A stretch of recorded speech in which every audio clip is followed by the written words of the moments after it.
happy souls, welcome back to my channel. This is Charlotte with Happy Twins 1111 and I'm so excited for this reading. This is a new topic as voted for by my subscribers. Today we are asking, why did you have to go through this? It really can help to find peace, acceptance and valuable lessons when we reflect on the things that have been really hard in our lives. It helps us release resentment, regret, shame, guilt. It helps us recognize that everything that we experience has purpose and meaning. And we all suffer. We all suffer in a variety of ways. And thank goodness for most of us watching this video today, probably from a first world country on an expensive device, our suffering is not as deep as our ancestors and certainly ourselves in our past lives.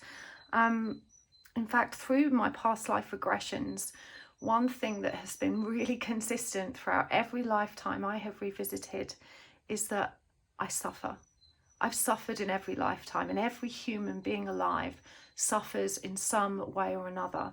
It's how we learn, it's what shapes us, and it's how our souls evolve to be more compassionate and loving. And none of us are really born bad, but some of us do bad things, and some of us have bad things done to us. And in order to be able to move on and heal and resolve the trauma and the pain that exists within us, it's so important to find acceptance, to understand what the meaning or purpose or lessons contained within those really challenging experiences were. Deep. Okay. I've got 4 lovely piles for you today. In pile number 1, we have the Jade, and for this pile, I will be using the Guardian of the Night Tarot. For pile number 2, we have King Cobra Jasper, and for this pile, we will be using the Ophidia Rose Tarot. For pile number 3, we've got the Flower Agate, and for this pile, we will be using Madame Clara's 5 Cent Tarot. And pile number 4, we have Bree Shaded Jasper, and for this one, we are using the High Tarot. This beautiful deck is actually created by my very own illustrator who's designing and creating with me my Oracle deck. His name is Dan Francis. There's a link to it in the description box below. There's still a few copies of the first edition left, so grab them while you can. Right, your timestamps are in the description box below. That will take you straight to your reading. Just see which one you're drawn to, which crystal you're drawn to. Remember, if you're drawn to more than one pile, it just means that there are messages in more than one pile for you. So I will see you at your pile. Hello, pile 1. Welcome to your reading. You have chosen the Jade and the Guardian of the Night Tarot. And today we're asking, why did you have to go through this? I must thank K-Moon, our YouTube twin flame astrologer. I'll pop a link to her channel down below, but she recommended this topic. You guys voted for it on my community page, and I think this is such an important question for us to ask, because we all suffer. No one gets out alive without experiencing tragedy, trauma and suffering of some kind. We are all living humans that are, carry our own pain, our own burden, and quite often, if we are not able to reconcile what happened, if we carried the energies of hatred or resentment or regret or self-loathing, shame, all of those ugly feelings that sometimes just cling to us, post something awful happening, that poisons us. It doesn't serve us to carry those ill feelings. It kind of lingers in our shadow self, and it projects outwards and expresses itself in everything we do, whether it's as fear, anger, suffering in some form or another. It's never good for us. And so learning to come to terms with and understand why we had the experiences we had helps us find peace and acceptance. It helps us transmute all of those ill-dignified energies so that we can arrive at a point of forgiveness for self and others, so that we can move forward with more dignity, more grace, and more importantly, so that we can learn and grow. It's a common theme in everyone's life, and I mentioned in the intro that through my own regression therapy, I've learned that every lifetime I had has been painful in some manner or another, some more so than others. But in every case, those experiences taught me something valuable, as my experiences now do. And now that I've kind of found peace with most of the tragedy and trauma that I've experienced today, I really am a much more happy and calm person. And you can be too. And it's so hard to release the pain of the past, but it is possible. You can be comfortable and happy again. And this is what this reading hopes to help you achieve. So we don't know what's going to come through. We're going to draw the cards and find out for you. I'm going to pop this one over here. We'll read that in a minute. And whilst I'm giving these a shuffle, just take a moment to take a nice long deep breath or two. Drop down into your heart space. And just set the intention that you're ready and willing to receive the messages you need the most. You can also ask the universe for a sign. That's a really beautiful way to receive confirmation of the messages that are really meant for you, to help you trust in the magic of the universe. And a sign can be anything at all. It could be an animal or something from nature. It could be an object or a song or a place. It could be a god, goddess or deity. There really is no right or wrong. Just trust what pops into your head. We've got the bumblebee joining us today on our crystal grid. The bee is symbolic of work, and collective work at that. And it's a powerful reminder that if we want to change the world, we must start by changing ourselves. One bee at a time makes up the whole. The work that the individual does adds to the weight of light that the collective is able to create. Looking after yourself and finding peace is really a gift, not just to yourself, but to the world around us. So let's do this.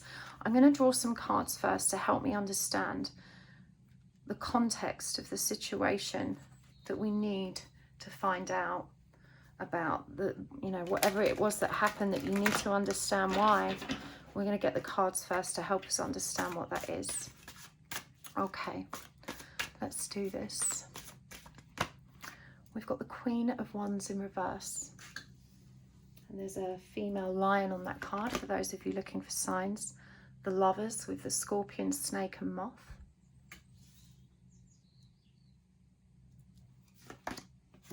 The Seven of Swords. The Nine of Wands.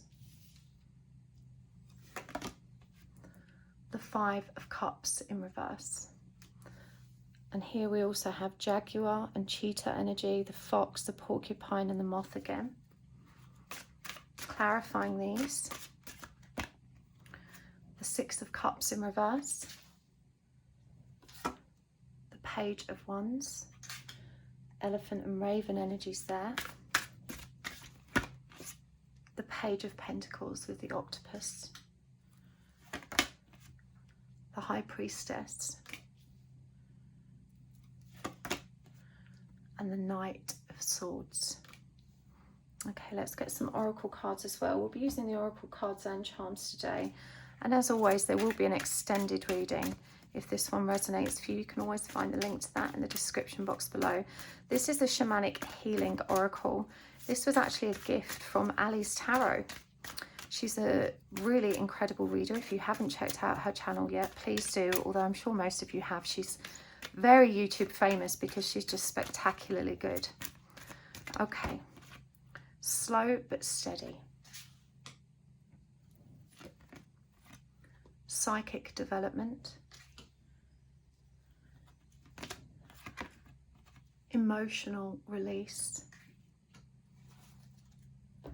And from the messages from your animal spirit guides deck, Cardinal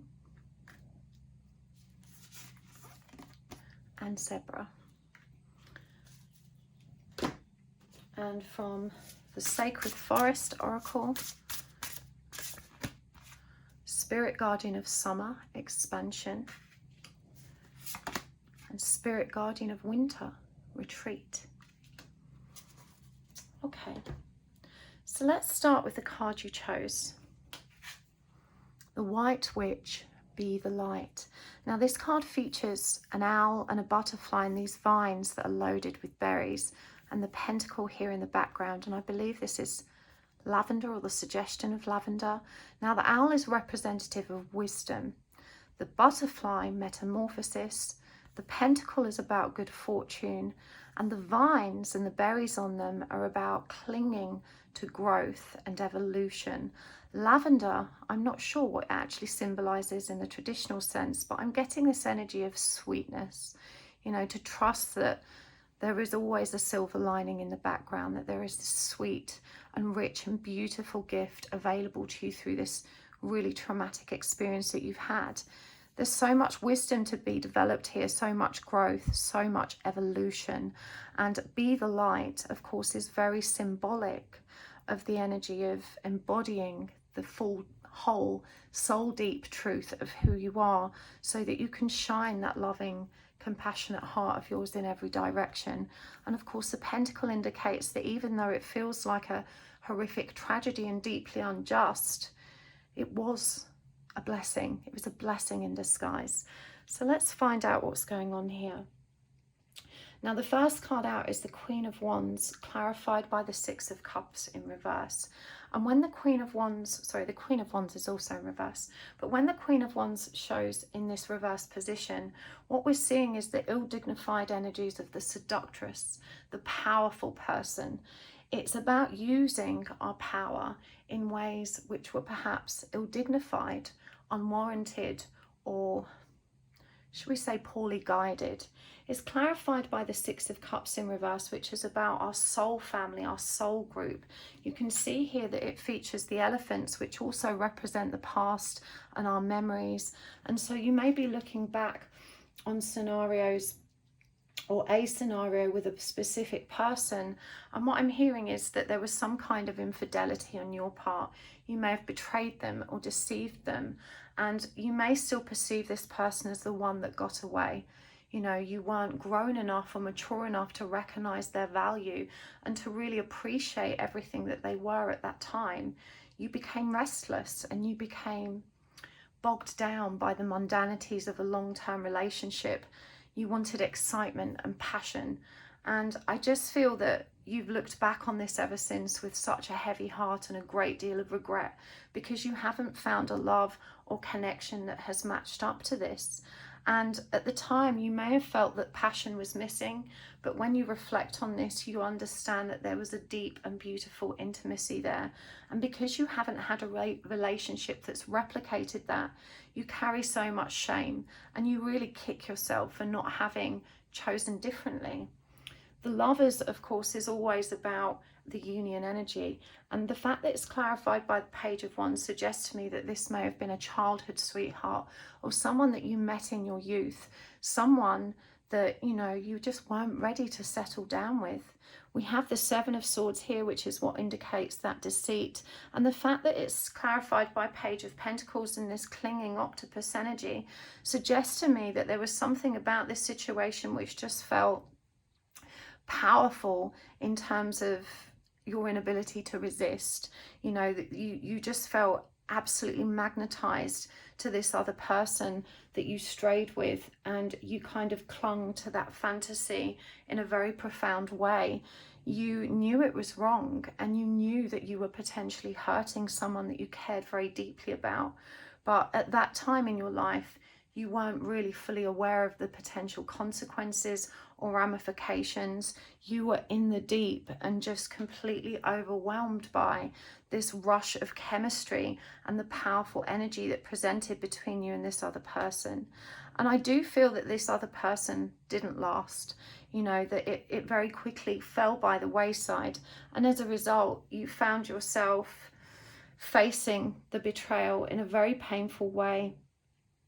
You were, you know, cast as a heartbreaker and someone that was lacking in integrity. You may have been called some really vile things. You may have been referred to as deceitful, a liar, not trustworthy. And I'm hearing that this isn't really the truth of who you are.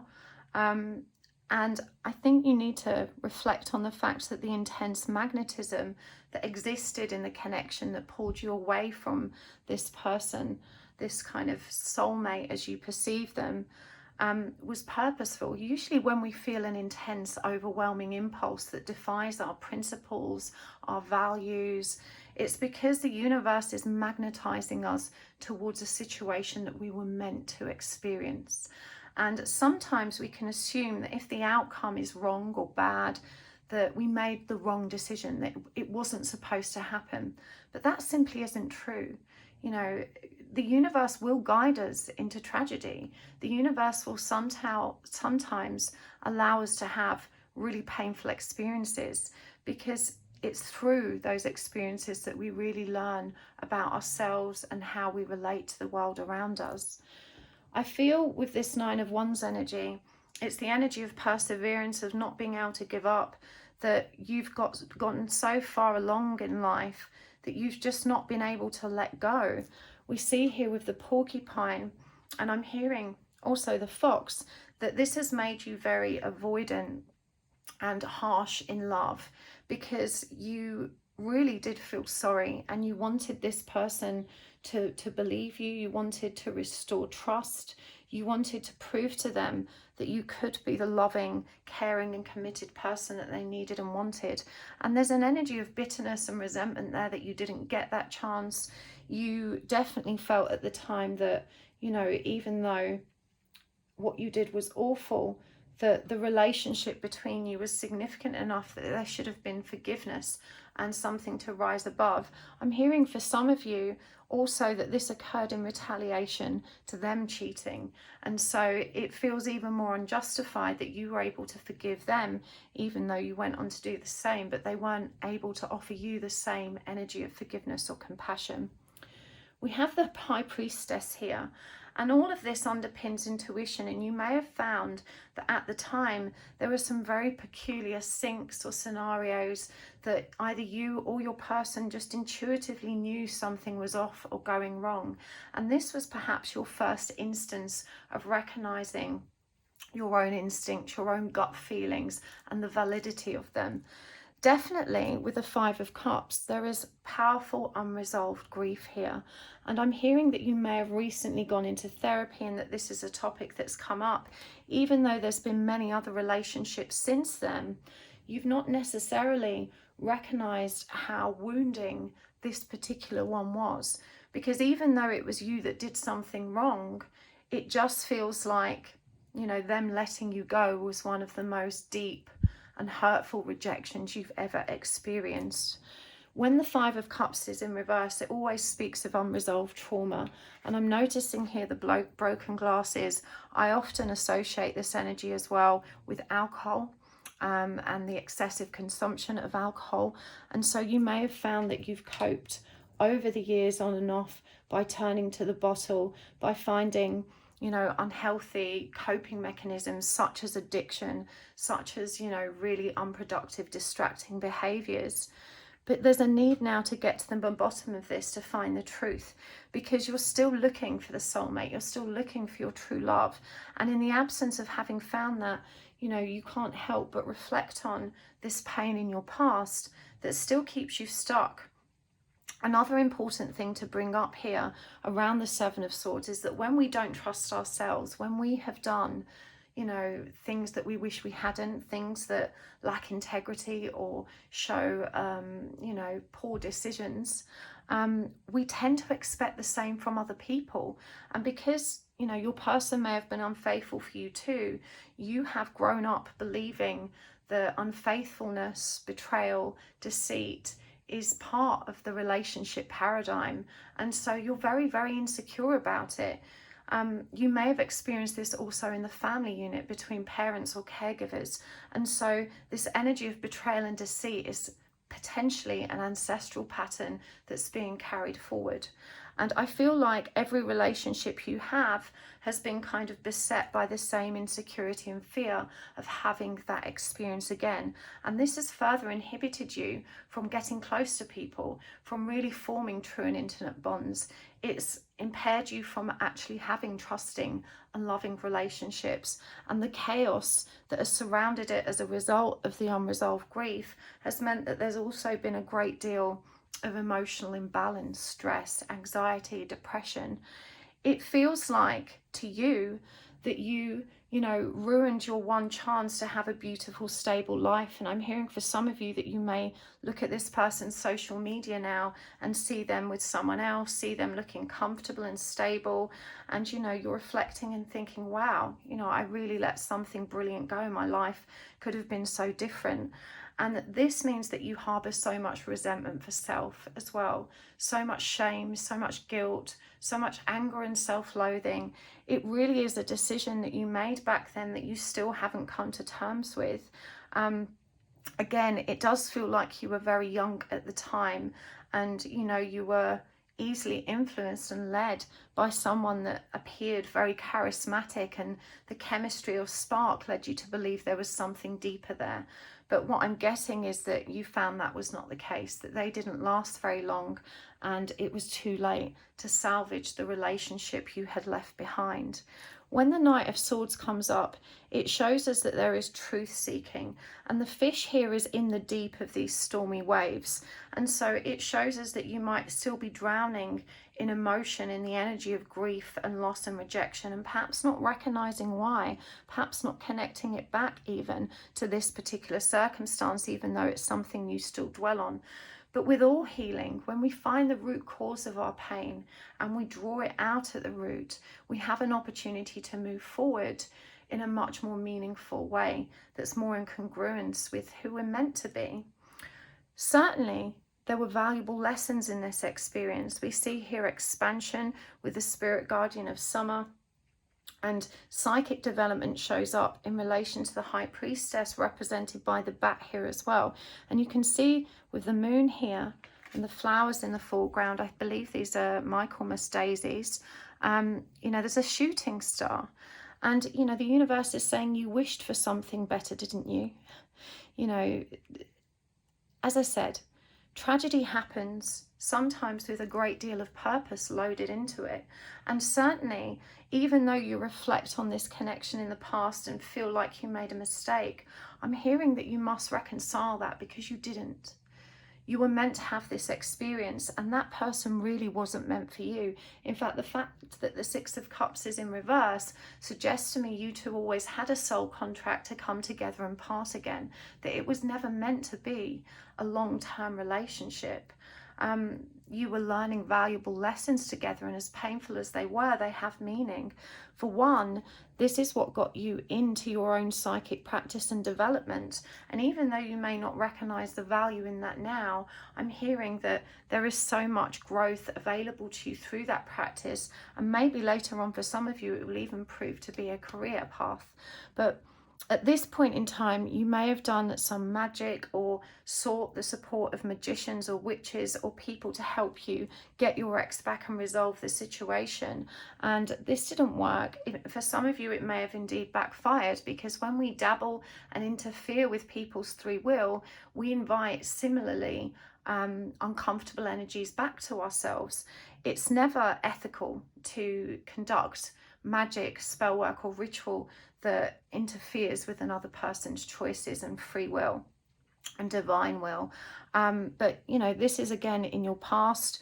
You may look upon that also with regret and shame, but the universe is saying, in many respects, what happened through this situation was that you were able to reconnect with that higher, more powerful part of self, and that you were able to begin your journey of awakening.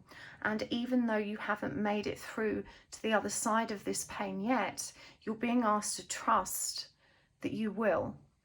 And we have here slow but steady. And I'm hearing even as I'm reading this, but it's gone on so long, it's easy to say that wasn't a mistake, but my whole life has been a car crash since. I haven't had meaningful relationships. I really did let the best thing go, and it hasn't worked out, and there are no blessings, and there hasn't been value. There's only been suffering. Yes, your progress is slow, but there is progress. You have grown and learned. You've developed more humility. You've become a much more compassionate person as a result of the pain that you've experienced. And even though it still explodes from you in shadowy ways sometimes by way of anger, fear, insecurity, or not trusting, or emotional avoidance, you have definitely learned already so much from those mistakes. And as I said, I don't like to perceive them as mistakes. They were just experiences. 3 is the number of creation. And so you must trust that through this experience, you're always creating the life that you were meant to have. And if your life hasn't been what you wanted it to, that can be very hard to come to terms with. And I understand that. I just want to reassure you that I spent 40 years of my life in tragedy. And I'm no longer in that energy. I'm much more comfortable and peaceful and happy. And I genuinely am able to reflect on the experiences I've had with gratitude. I wouldn't change it for the world. The good, the bad, the ugly, I do it all again to be where I am now. You're going to feel like this too. We see here the psychic development card represents a lone swan. And the swan isn't supposed to be on its own. In fact, when we see a swan alone, we refer to it as a demi-swan, half a swan, because swans are a powerful symbol of love because they mate for life. They're always seen together. But it's this period of solitude that you've had that has allowed you to really explore your spirituality and to continue focusing on the betterment of self. And even though there's been dramatic upheaval and intense suffering and depression and pain, you have continued to evolve. You've continued to release emotions, to be accountable to who you are. You've had a powerful desire to transform and change and be a better person. And this really does support you in transmuting the pain of the past. You must let go of the guilt. This person's moved on, they're happy. You don't need to feel guilty anymore. And they learned beautiful and important lessons from that experience too. They were hard lessons, painful lessons, but definitely they learned, and they've gone on to have a loving and meaningful relationship. Although I would caution you against seeing, the wonderful, perfect looking life that you see on social media, because pictures are just snapshots of any given moment and really don't tell us much about the reality at all. Everyone has their cross to bear, but your person has long since forgiven you, and they still hold you in very high esteem. They still care about you, and even though they may still feel wounded or they may not trust you again in that way, they still are able to reflect now on this connection and really appreciate how wonderful it was for the time that you were together. The cardinal. The polarities of your spiritual pursuits and physical pleasures are out of balance, so do whatever is necessary to bring them back into equilibrium. Now, we touched upon this over here with alcohol or potential substance abuse, and this has been a way for you to quell the loneliness, to push down the discomfort and the ugly feelings, to cope with the solitude that has sometimes beset you.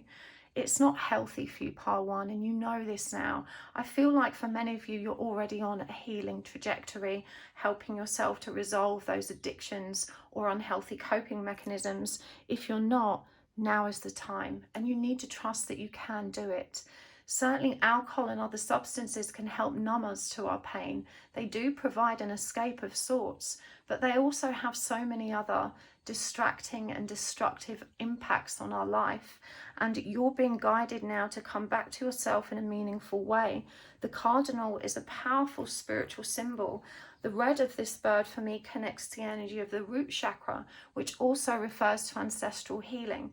Now, I want to come back to the experience you probably had in your family unit where either mum or dad or your caregivers were also unfaithful, and deceit and betrayal and the conflicts that surrounded that was a normal part of your upbringing. You are the person that breaks that cycle. And you may recognize yourself as the black sheep in your family because deep down you always knew that it wasn't right and that you didn't want to be that. In part, this is why you carry so much shame for having repeated the cycle in your own ways.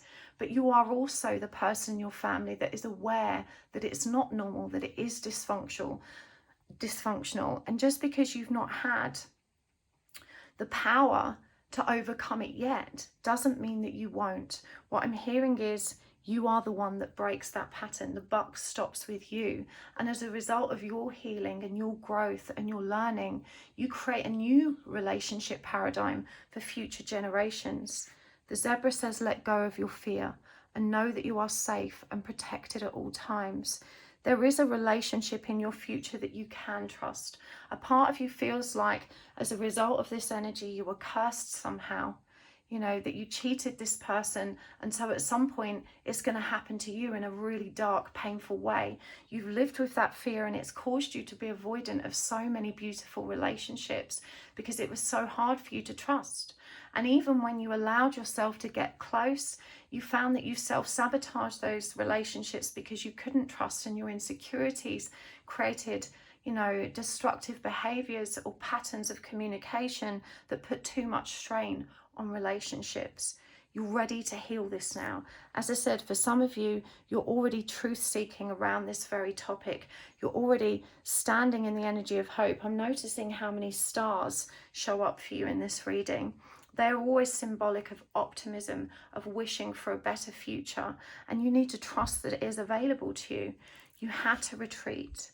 I know it feels like you've been in this deep, dark, long winter for the longest time, but it's through that energy of solitude that you were able to return to yourself and actually start facing your shadow aspects and growing in the way that you're growing now. This is a number 38 card. Remember, 3 came up here with slow and steady. 3 is the number of creation, abundance, it's divine feminine energy, it gives life. Number 8 is the number of infinity. It reminds us of an ever repeating cycle. But every time we do another turn of that number 8, we have a bit more expansion. You know, we're growing more. We're seeing a broader perspective than we saw the time before. And 8 is also the number of returning to ourselves. So you need to trust that this period of winter, of everything, you know, seeming dark and gloomy, will always be followed by the next season. And expansion, here it's the number 37, so a progressive number in this deck. 3, again, the number of the Empress, creation, and 7, the number of divinity. And we can see here the bounty on the trees, you know, the lush growth that's occurring here, the fruition that is available to us. You have to trust that all of this was purposeful and that there are better things for you on the horizon. I'm going to get some more cards. And we're still asking, why did this have to happen? What do you need to learn from this? How can you move forward? How can you transmute it and find more peace? We've got the Queen of Swords in reverse. We've got the Star, which is really powerful given what we just discussed about star energy. We've got the Knight of Wands. We've got the Four of Swords. And we've got the Queen of Pentacles. We're going to use the Healers of the Earth deck. Feeling numb. Dashing through the snow, another winter card there for you. The Cabal. Unretrieved soul. The intangible, and the clock is ticking. And let's get some more of these cards. The Sacred Forest Oracle, Wolf Spirit, family, Wood Nymph, beauty, and Bee Spirit, prosperity. I love that that came up, given the bee that's in our grid. And from the Shamanic Healing Oracle, stripping illusions, forgiveness, and honouring your energy. So whilst I was turning over these cards, and especially these first ones that line up so magically to confirm the download I had whilst I was placing them, a big part of the reason you cheated wasn't just the intense magnetism and chemistry. Because you grew up in the energy of conflict, deceit, very inflammatory communication, an inability to resolve things calmly. You know, chaos was a normal part of your upbringing. And so when you found yourself in a steady relationship with someone calm and nurturing and loving, that probably felt boring to you because you had been conditioned to receive chaos as normal. And that's a really common thing for survivors of chaotic family experiences. It's almost like we need the adrenaline rush of the chaos and the drama to help us feel normal and connected. You know, you experience love as being chaotic and dysfunctional. And so when presented with a relationship that was calm and loving and nurturing in many ways, it felt boring. It felt like there wasn't enough spark or interest because it wasn't stimulating you in the way you were used to being stimulated. What's beautiful about this now is that you have calmed down. You have learned enough about your family history to recognize that dysfunction and to decide to be different. And you definitely have transmuted so much of the fury and the anger and the really negative and destructive communication patterns that you grew up with. Queen of Swords in reverse is always about furious conflict. It's an inability to communicate in a polite and calm way. When the Queen of Swords is in reverse, she is a super bitch. And we see here that the owl shows up as well. You know, this wasn't your natural state. It was simply what you learned and how you were conditioned. You were always a wise and loving soul. And in early childhood, you recognized the dysfunction that was around you, but you were also powerless to disable it as part of your programming. And I understand that too. You know, I remember recognizing the dysfunction in my own mother's caregiving, and yet I went on to repeat a lot of the really dysfunctional patterns that had presented. Knowing something is wrong doesn't stop us from becoming it, because it becomes such a deeply ingrained part of self, and it's very difficult to break free of the chains and conditioning of the past. But you have done. Now this has resulted in this numbness, severe stress, disassociation and shock. You know, you may have felt very withdrawn for a time.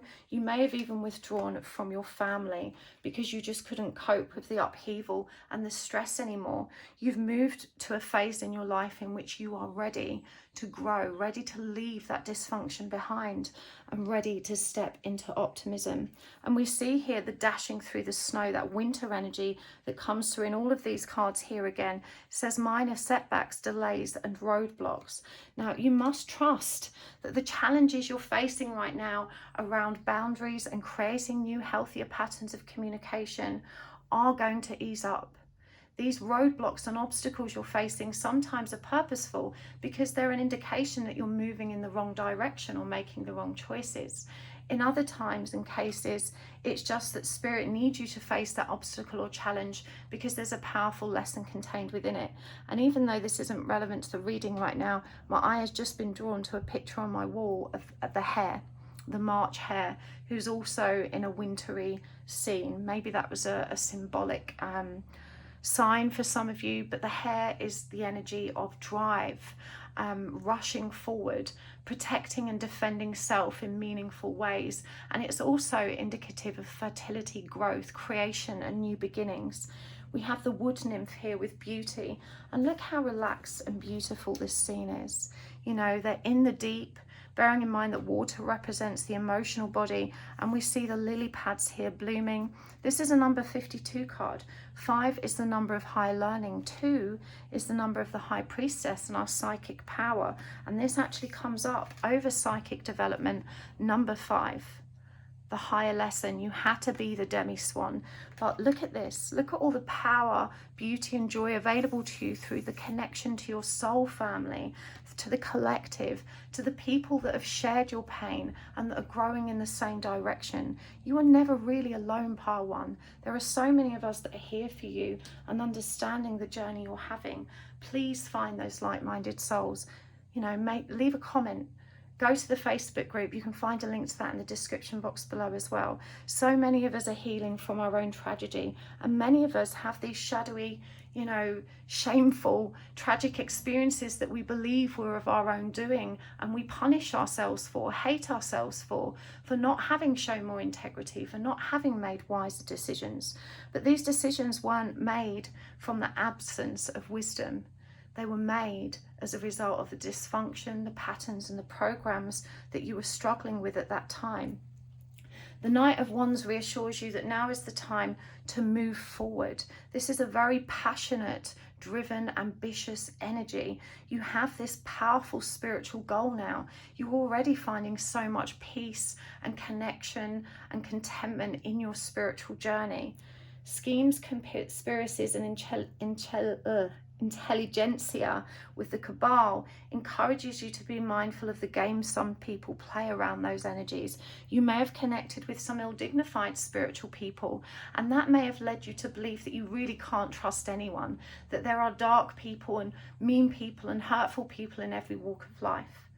I'm sorry to say that that is true. You will meet dark people, shadowy people, dysfunctional people everywhere you go, but like attracts like. Whilst you've clung on to these energies of resentment for self, for others, the hatred, the lack of forgiveness for self and others, the pain of the past, as you cling on and dwell in that poisonous energy, feeling angry and regretful, you continue to attract people with the same energy. Now is your opportunity to bloom, to retrieve your soul, to heal. You know, the Four of Swords is a beautiful energy. Here it shows us the little hedgehog buried beneath the wood. And wood is such a grounding, stabilizing force. Go to the trees, go back to nature, trust that you can retrieve your soul. It says here, lost self, lack of grounding, out of body. You've loathed your body, you've hated your body, and you need to come back into balance, peace and acceptance with it. We can't learn to love ourselves while simultaneously loathing the vehicle that carries us through this experience. I'm noticing there's a lot of shamanic energies coming through for you. I know we use the shamanic oracle, but unretrieved soul does suggest that through a shamanic practice, you can start to piece back together the fragmented self. Shamanism is a practice deeply rooted in earth energies. And so again, with the Four of Swords here, the card of healing and recovery, this suggests going to ground. And shaman's journey into the middle world and the underworld, where they connect with the spirits from nature, the animals. I really feel that this would be a beautiful practice for you to explore. Also look at Munay Ki rites. That's M-U-N-A-Y-K-I. I did mine just this year and it was one of the most beautiful experiences I have had spiritually. I can't recommend it highly enough, but I really feel it's through an earthy, shamanic practice that you are going to find the necessary healing, and you need to trust that you are going to find it, that there will be a new beginning. The Queen of Pentacles is all about stability, nurturing, and look, the hair shows up here as well. The cow, which is a beautiful maternal energy, indicating your power to have that nurturing stability, to parent self, maybe to become a parent yourself if you're one already, a better parent. You know, as I said, I spent 40 years being a really dysfunctional person, and I raised 4 children throughout that time. I'm still raising them now, but I've only been stable for 4 or 5 years, and the difference it's made to my life and my relationship to my children and their lives is incredible. It's never too late. You must trust that you can have that peace and security and stability that you crave so much. I know you feel that the clock is ticking or that there's some kind of deadline, but that simply isn't true. You know, this intangible energy asks you to trust in the unknown. Instinct never gives you a roadmap. It just informs the very next step. You're being asked to strip yourself back of those illusions that you are somehow cursed or punished or destined to have an awful and difficult life of loneliness. Prosperity can be yours. You need, again, to connect with the collective, to work in groups of people that understand you and are growing at the same pace. You need to forgive yourself. Honor your energy. Stop punishing yourself and laboring under these really negative and limiting beliefs that you can't have everything you ever needed and wanted. It's yours for the taking, and Spirit is encouraging you to retrieve the truth of who you are, to go back to that pure, beautiful, innocent state that we are born with as children. We can always find that in us again, find that light. You are meant to be the light. You were never meant to be this shadowy mess of a person. You were meant to be abundant. You were meant to grow and evolve through this tragedy. You were meant to develop the wisdom that was always in you, that you're bringing through from your soul's history, so that you could be the light in your present. This is who you're meant to be. None of this was your fault. Everything happened for a reason. It really is time to forgive yourself, to bring the light and dark aspects of self into balance. I really hope that helps pile one. I'm going to take this over to the extended reading now. We're going to dig deeper with this. I want to go more into your present circumstances and how that's challenging you and how you can move through it, especially these minor setbacks and delays and roadblocks that were suggested, because you may be feeling annoyed that you're still facing challenges in your present. So we're going to go deeper with the advice as well. If you would like to join me there, you can always find the link in the description box below. But thank you so much for joining me here. Thank you for hitting the like button. Thank you for your beautiful comments. Remember to make a note in the comments of which pile you chose today, because the universe will recommend this video to you again. And usually in perfect divine timing, and so you'll know which pile you've watched again. And thank you also for the very generous souls that watch my commercial adverts. It really does help my channel to grow, as well as providing a small amount of income for me and my family. It's a perfect energy exchange. I thank you so much if you took the time to do that. Thanks for hitting the subscribe button. And on a final note, don't forget to check out my website. I have so many exciting classes coming up. If you would like to learn with me, make sure you log on to happysouls1111.com and see the classes that are available. I will see you soon. Take care.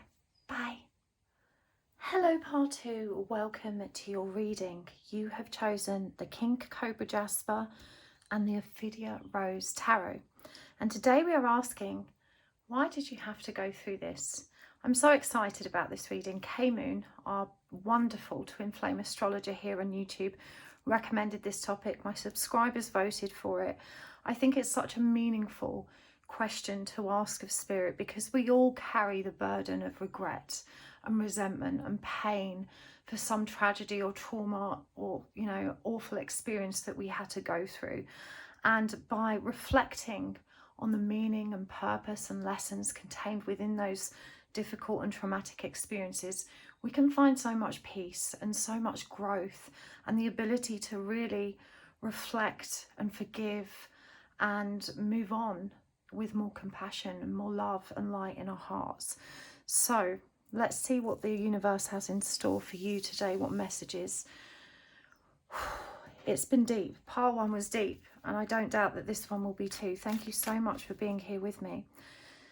So whilst I'm shuffling, as always, I'm going to ask you to take a nice long deep breath and just set the intention that you're ready and willing to receive the messages that you need the most. And you can ask the universe as well for a sign. A sign just helps the universe communicate with you directly, to offer you confirmation and reassurance that these messages were meant for you, to help restore your faith in the magic of Spirit.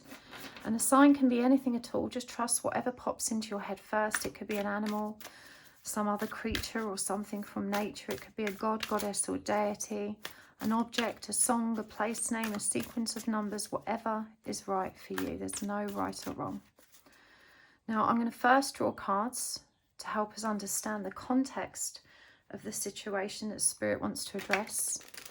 We will be using oracle cards and charms as well. I forgot the charms in pile 1, but I did use them in the extended, and there will be an extended for this pile as well. If you're resonating with the messages here and you want to go deeper with me, you can always find the link to the extended in the description box below.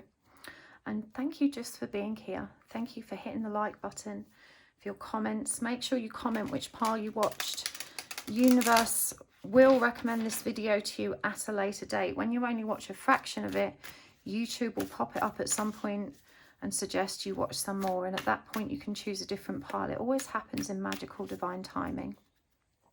Thank you for subscribing and welcome to my new subscribers, and thank you also to the generous souls that watch my commercials and adverts. It really does make the world of difference to me, and it's the perfect energy exchange. You have my deepest gratitude for those of you that take the time to do that. But let's do this pile 2. What does the universe want you to know about why you had to go through this? Let's see first what situation it wants to address with you. Okay, we have the Wheel of Fortune. We have the Tower.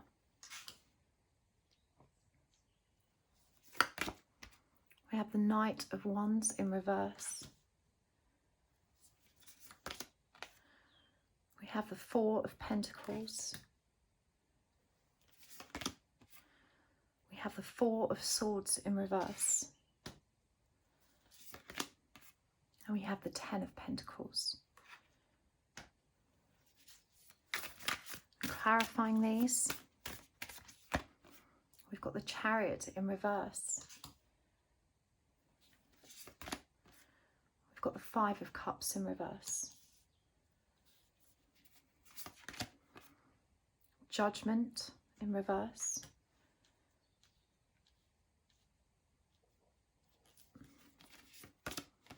The Lovers. The Queen of Cups in reverse. And the Magician. Okay.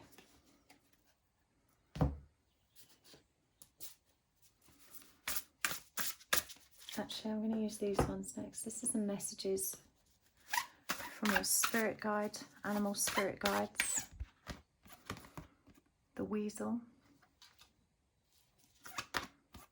And the Zebra.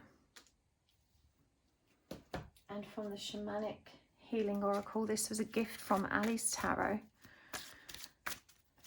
If you haven't checked out her channel, please do. You've probably found her already because she's huge on YouTube and she's an amazing, amazing tarot reader. But do check her out. I will pop a link in the description box below if you haven't seen her already. Stripping illusions. Self-love.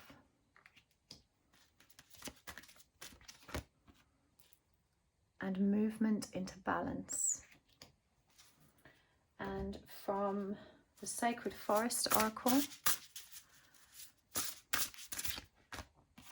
Standing Stones Passage, and Secret Spring Success. Just move those over there. Okay, let's start with the card you chose. And I feel guided to point out the bumblebee that's here.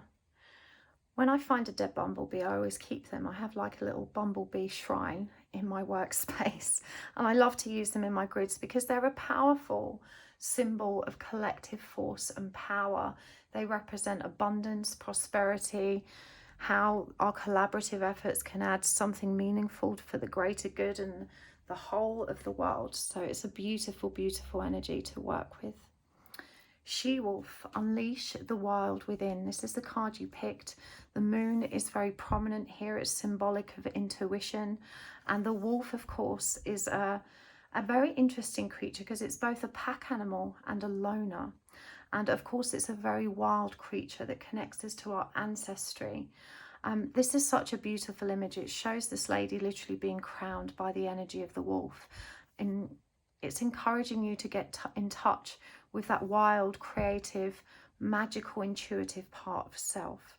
So we'll understand this more meaningfully as we move through the reading. But let's start at the beginning. The Wheel of Fortune, clarified by the Chariot in reverse. The situation that you need to hear about today, the one you're struggling to come to terms with, the one you need to know why this has happened, pertains to your destiny or your perception of what your destiny should have been. You may have grown up with very firm ideas about what your life should look like, and you have found that it simply hasn't moved in that direction. I'm noticing that the Lovers card, where is it? It did come up. Yeah, it's here. It's clarified by the Four of Pentacles here with the Lovers, and that's about holding on to something.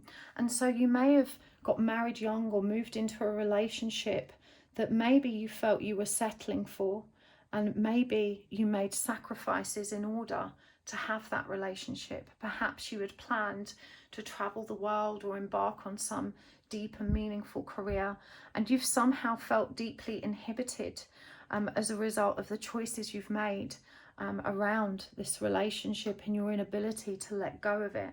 And so there's a lot of bitterness here, there's a lot of resentment, and there's a lot of frustration because you grew up with such big dreams and ambitions and ideas, so many creative, idealistic hopes.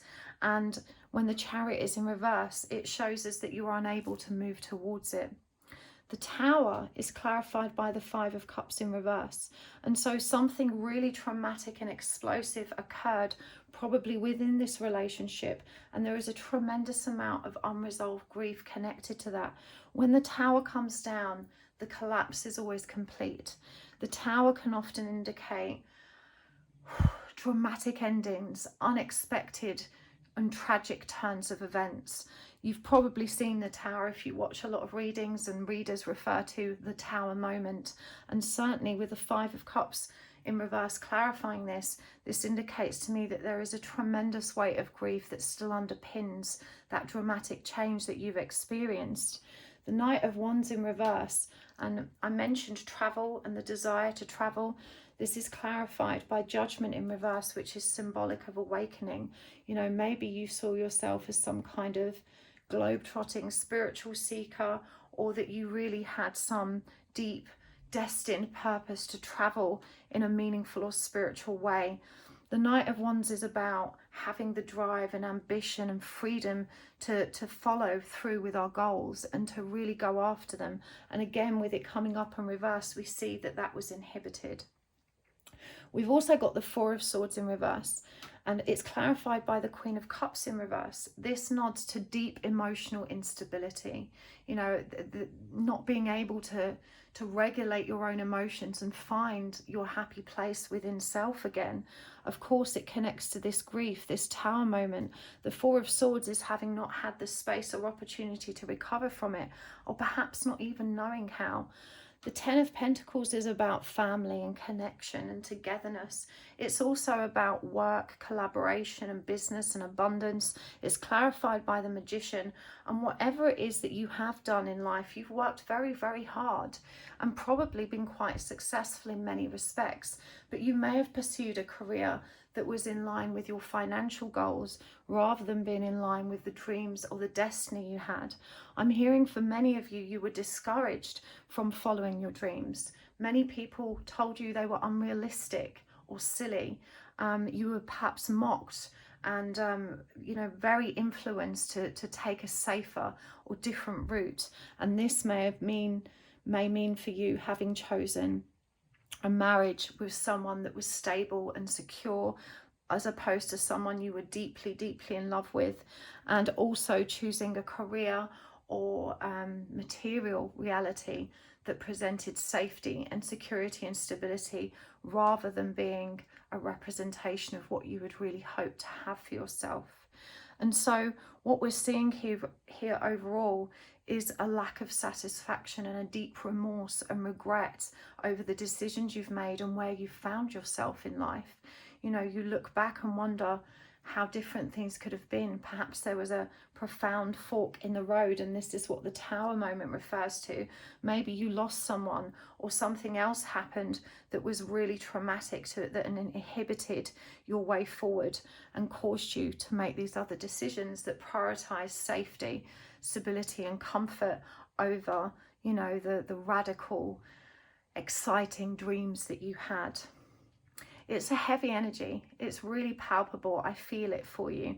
And I think in many ways you feel really ashamed that you have these regrets, because your life has been quite blessed in many respects. You know, you may have enjoyed a great deal of financial security and loving family and so many things to be grateful for, but you can't help but have this painful longing and deep regret inside of you for, you know, things having not turned out in the way that you wanted. I think particularly in love, it does feel to me as well that this Lovers with the Four of Pentacles may indicate a relationship in your past that you weren't able to bring to fulfillment, and therefore kind of always sits in the back of your mind. What if I'd done this? What if I'd done something different? And you and that person may have gone on to make different decisions and in different directions. And so for some of you, you know, it may not have been so much of sacrificing your dreams for another person or the family unit, as it may have been, you know, sacrificing another person to pursue a certain path in, you know, instead of them. But whichever way we look at this, the energy of regret is deep. The energy of bitterness, which you can't conceal sometimes. You know, you may find yourself blaming people that discouraged you or unduly influenced you. You may find yourself, you know, really cursing yourself for having not seen or been aware of the other energies available to you, or the consequences of some of your actions. This is a really it's such a heavy energy, and again, it's tinged with so much shame, because you also feel guilty for feeling like this. You don't believe that you should be allowed to feel like this, because you've maybe had it easier than many others. I just want to make that okay for you. It doesn't matter how blessed we are. Everyone has regrets. Everyone looks back at things in life and, you know, wonders what might have been if they'd made a different decision. And just because we are able to enjoy, you know, many of our blessings, doesn't mean that there weren't sacrifices that were painful or difficult. Everyone is entitled to feel however they feel about any given situation. And so the first piece of guidance coming through for you is that you must forgive yourself and actually give yourself permission to feel what you feel. You're incredibly resilient in many respects. You grew up in an environment where, you know, feelings weren't nurtured and they were treated as something inconvenient or irritating. And so when you find yourself now, you know, with this huge weight of discomfort and grief, part of the reason you haven't recovered from it is because you resist and invalidate your own feelings and grief, because that's what you were taught to do when you were growing up. You know, when parents tell us, oh gosh, do be quiet, stop moaning, it's, you know, it's not important, or you're overreacting, or that's not worth being upset about, they invalidate how we feel, and they're unconsciously teaching us to not honor our feelings. They're telling us our feelings are wrong and that we shouldn't be having them. And so by default, we learn not to honor our feelings. We learn to be ashamed of our feelings, and we learn to invalidate ourselves. And this has really made it so very challenging for you to face this grief and tragedy when it's occurred. It's made it so difficult for you to reconcile and to move on, because you weren't equipped with the skills and tools that you actually needed to bring yourself back to balance and to really love yourself. We see the self-love card here coming up under these, and self-love is probably an alien concept to you. You might know what it means intellectually, but the reality is you weren't armed or equipped with the right tools and practices to help you actually develop self-love coping mechanisms. When the Queen of Cups is in reverse, it's a really defensive energy. I want you to think of the crab.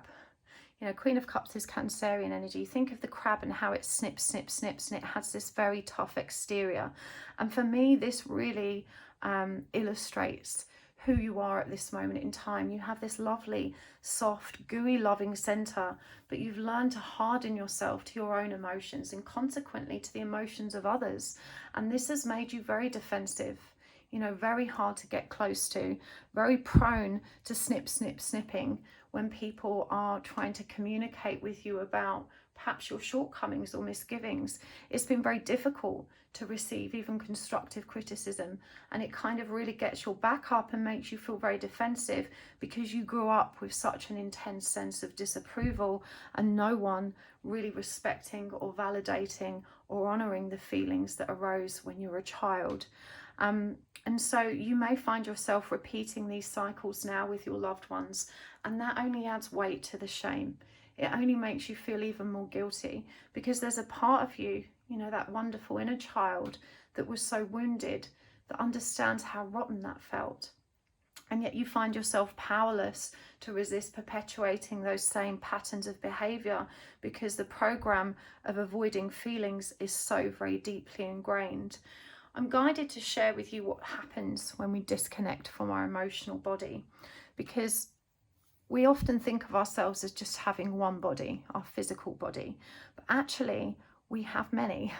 The primary bodies are made up of the mind, the mental body, the physical body, the emotional body, and the spirit or energy body, and then the seat of our soul, our consciousness, which I guess you could describe as our higher self. The mental body is where most of us exist. It's incredible how detached many of us can even be from our physical bodies. I was for many years. I didn't even know when my period was, or, you know, when someone said to me, when did you last eat? I was completely unconscious about it. I was so disconnected. But most of us exist in a mental body, and this is where you've been taught to be. You were raised by people that were logical, rational, pragmatic, that, you know, they may have been in the sciences or corporate sector, and they valued data and number and facts and rules and boundaries and, you know, rigid thinking. The physical body, hopefully, is connected. And some of us, if we take care of our bodies in meaningful physical ways, you know, at least have that connection. But many of us weren't taught how to honour our emotional bodies, and so we detach. And what we don't realise about that is that our emotional body is what connects us to our instincts, our spiritual, energetic self, and our soul, our higher consciousness. So when we're detached from our emotional body, we're only operating from a fraction of our available resources, and we're just not living in congruence with who we really are. We don't have access to all the energy and support that would otherwise really help us in life. What also happens is that the emotional body will at times connect because it will be triggered. And because it's been disconnected for so long, there is an enormous weight of pressure that when it connects up, we get flooded with overwhelming feelings that we cannot cope with. And of course, that causes us to disconnect again. And so the cycle continues. Our emotional body is the intuitive receptor for our higher truth and higher wisdom. And learning to stay connected to it can initially feel very uncomfortable because, as we said, it's like the dam bursting. It's a massive rush of painful emotion, and we don't want to sit in it. And so we detach again. But by learning to stay connected, giving ourselves the time and space to actually heal, honour and acknowledge our feelings, we're able to realign ourselves and to come back to wholeness. And this is what you really need more than anything else. This is what you've been asked to learn all along: how to love yourself, how to soothe yourself, and how to meet your own needs. The reality is, a lot of the decisions you made were made because you didn't feel brave enough, because you were scared to go out there and be on your own and to follow these big dreams. There was no one like-minded that shared that vision and was able to hold your hand through that journey. And so instead you chose a path where you would be connected to people that could relate to what you were doing, rather than branching out and venturing out alone into this very exciting, you know, dreamy vision that you had. And so the first thing I'm guided to say is you have to be accountable. I understand that you were influenced, that people discouraged you, but ultimately we always choose for ourselves. It doesn't matter how much people influence us. In most cases, we have the power to choose for ourselves. Now, for some of you, it will be true that maybe your parents literally did not support your dreams and, you know, refused to pay for an education in your chosen field, or perhaps, you know, even threatened to disown you or abandon you or reject you if you were going to move along a certain path. But for most of us, we did have the power to choose. And so you're being asked to reflect on why you made the decisions you did. And you've spent a long time dwelling in regret. And I do think you blame yourself in parts, but you don't necessarily blame yourself in a healthy way. It was 2222 on the clock when I said that. You know, you have this tendency towards really beating the crap out of yourself and really being very harsh with yourself. And that's natural because it's how you were raised. It's, you know, how you were taught to talk to yourself by way of how you were spoken to. But you need to recognize now that this is not, it's just not helpful. Also, you know, with judgment in reverse, it does feel like there was an all or nothing energy. Like this idea of not being able to have what you wanted meant that you didn't even try to have a fraction of it, you know. And the spiritual seeker, the energy of judgment, and actually I'm hearing for some of you in literal terms, this could refer to the energy of law or the legal system or a legal practice. But when judgment comes up in reverse and it's represented here by the bell, traditionally it is symbolic of, you know, our soul being called back to its true nature. Now, if you grew up around people that were atheists, agnostic, or had very fixed religious beliefs that didn't align with your spiritual seeking, you know, you may have found it very difficult to allow yourself permission to move in to that way of living and to explore it more deeply. I feel like you were one of these kids that was always way more in tune. You know, maybe you were aware of spirit or a presence, or you could see fairies, or, you know, you're probably one of those kids that had an imaginary friend and spoke to the birds and the flowers. And, you know, so you learned very early on that people thought you were weird and different, and that people mocked that or laughed at it. Perhaps you got into spell work or something mystical in your teen years and experienced, you know, fierce pushback that made you feel embarrassed and ashamed of those parts of self. It feels like your intuitive and loving nature was crushed by the weight of influence around you.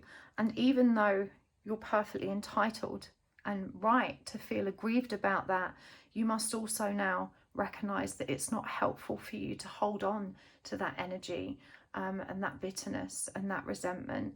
That it's much more powerful to reflect on the decisions you made and why you made them, and why you didn't feel that you could stand up to these powerful influences and choose something for yourself. Now, we've already established you weren't taught to love yourself, and people that aren't taught to love themselves are usually intense people pleasers, because they learn very quickly that in order to receive love, they also need to receive approval and do things that are in line with the expectations of those that love us.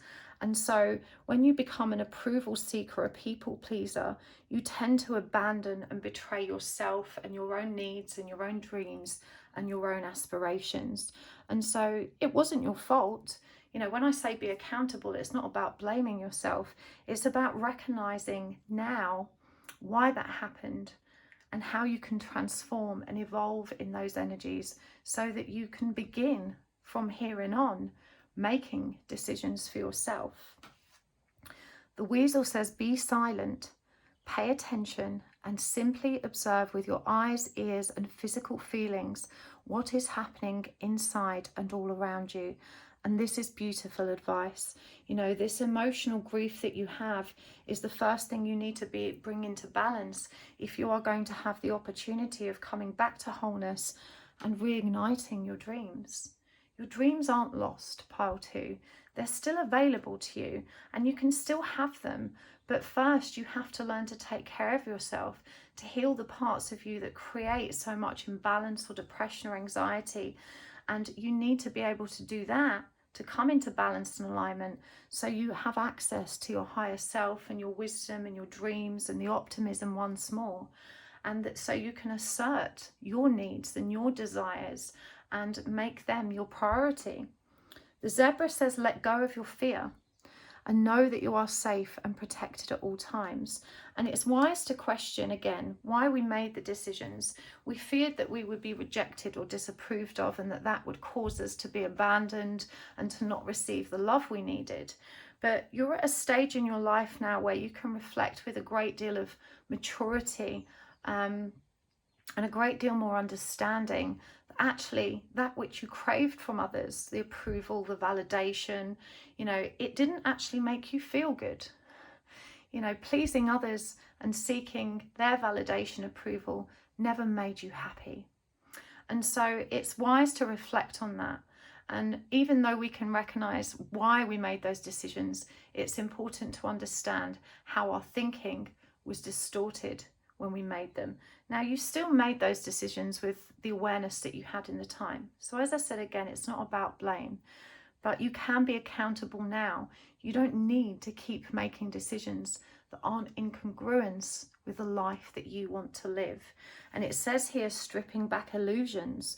I also feel that you were raised in an environment where how other people perceived you was something that you should be very mindful of. You may have had parents that had, an important social standing in your community, or that very much valued how other people saw them and their social standing. And, so this is the cycle that you've perpetuated. These are the energies which you have sought to adopt because it's what you were taught was normal and right. But you need to strip back these illusions. This card is surrounded by green, the heart chakra, and this beautiful lotus flower blooming at its center. Again, a representation of spiritual awakening. The truth is, how people perceive us is truly none of our business. Now, we could argue that how others see us does have an impact on our lives. People do judge. Of course they do. If you're not dressed right and you walk into a certain establishment, perhaps you'll be denied entry. If you showed up to a job interview not looking the part or speaking the part, you wouldn't get the job. Of course, appearances matter in certain situations, but when it comes to important life decisions, it's important to recognize that we always have the power to align ourselves with a community, a career, and lifestyle that does, align with who we really are without compromising ourselves and our own personal beliefs and values so dramatically. When we become too preoccupied with how other people see us, we begin living life according to those societal expectations and principles. And that's when we move further and further away, not only from the truth of who we are, but also our potential to truly embody the life we were meant to have and the happiness that would have otherwise been available to us. There is no joy actually in receiving validation or approval from others. Certainly, as we described, in some practical circumstances, it might mean we get the job we want, or get access to the fancy nightclub we want.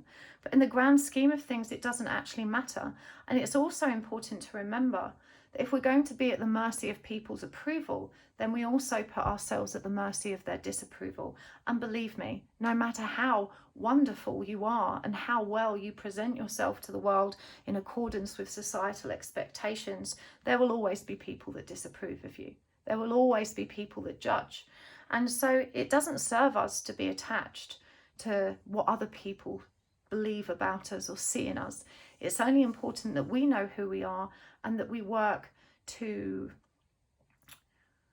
create our own like-minded circle of friends and family that accept us as we are and love us as we are, rather than placing their expectations upon us and expecting us to make them happy when we meet their values and their expectations. Self-love is a really important and valid lesson that's being presented to you here, and it summarizes the whole, and it's what you're being brought back to. And I feel like you're already on this journey. I feel you're already spiritual seeking. You're already seeing the value of self-healing and returning to yourself in a self-love practice. It's about coming back into balance. You were probably led by your trauma and your grief to look for something more meaningful. And you've arrived at a stage in your life where, you can secretly and confidentially dabble with your spiritual beliefs and spiritual learning in a way that isn't, you know, being unduly influenced or isn't being judged. But you're not doing it in its entirety. You know, there is still a part of you that clings to that old way of life, as we see with the Four of Pentacles here, being so afraid of actually stepping into your truth. Movement into balance, again, we see the water here, which is a representation of our emotional depths, but it's got this crusty layer of earth on top of it. And even though we see the symbol, I think it's called the triquetra, the triple spiral. The triple spiral is representative of divine femininity, divine creation, abundance, our literal power to co-create. We have the sun here representing the light and the masculine energy, and the moon representing the shadow and also our intuition. And we can see that we are literally blocked off from that, that there is this firm, crusty layer. When we remove it, you know, we are able to co-create the life that we want. But you are refraining from doing that because you still fear persecution. You still fear that you're going to be judged or rejected. Standing stones, passage, and secret spring, success. When you allow yourself to really follow the path that was meant for you, and you must, because it's never too late, you need to trust that you will be reborn, and that in that rebirthing you will find a great deal of abundance and contentment. The secret spring is always about renewal. It comes after a cold, dark winter when everything is buried and gone to ground. You know, the grief and the darkness you've experienced was not in vain. You had to arrive at this energy in order to be strong enough to be able to walk the path that was meant for you, because you weren't taught that strength as a child. You were always meant to come back to it alone, to learn how to do it alone. That was the journey you chose, and I truly believe we choose our parents and we choose the life we're going to have to a point. And the standing stones represent stability. Here we've got number 4, which is the number of stability and power and control and leadership. And we've got 0, which is the energy of the fall, that beautiful brand new beginning. It's also the energy of purity and innocence, that wonderful, childlike, excited state that doesn't fear judgment, that just can be unapologetically itself. You know how children just exist as they are? They're not worrying about how they look or if you're judging their shoes. You know, they just can be themselves. This is the energy we always hope to return to, the energy of unity with self. And this is what you're being guided back to. It was snatched from you, but it's your responsibility to find that for yourself now. And we see the little boat here, symbolic of that journey, and the little light that illuminates the way. And again, we have that number 3 here, the energy of creation, and the 4, you know, creating your own stability, using your intuition to guide you. Let's get some more guidance cards. Deep stuff, pile 2. I'm going to get some charms as well. I forgot in pile 1. Meeting your twin. Okay, we did suggest there may be a relationship in the background there. Okay, divine masculine, pretty clear message there. And divine feminine. Wow, isn't that magic? I love those crazy syncs. Unretrieved soul and anonymous. And from the messages from your spirit animals deck, the manatee and the seagull. And from the sacred forest deck, pure spirit, oh, pine spirit, I beg your pardon, and wolf spirit. And from the charms,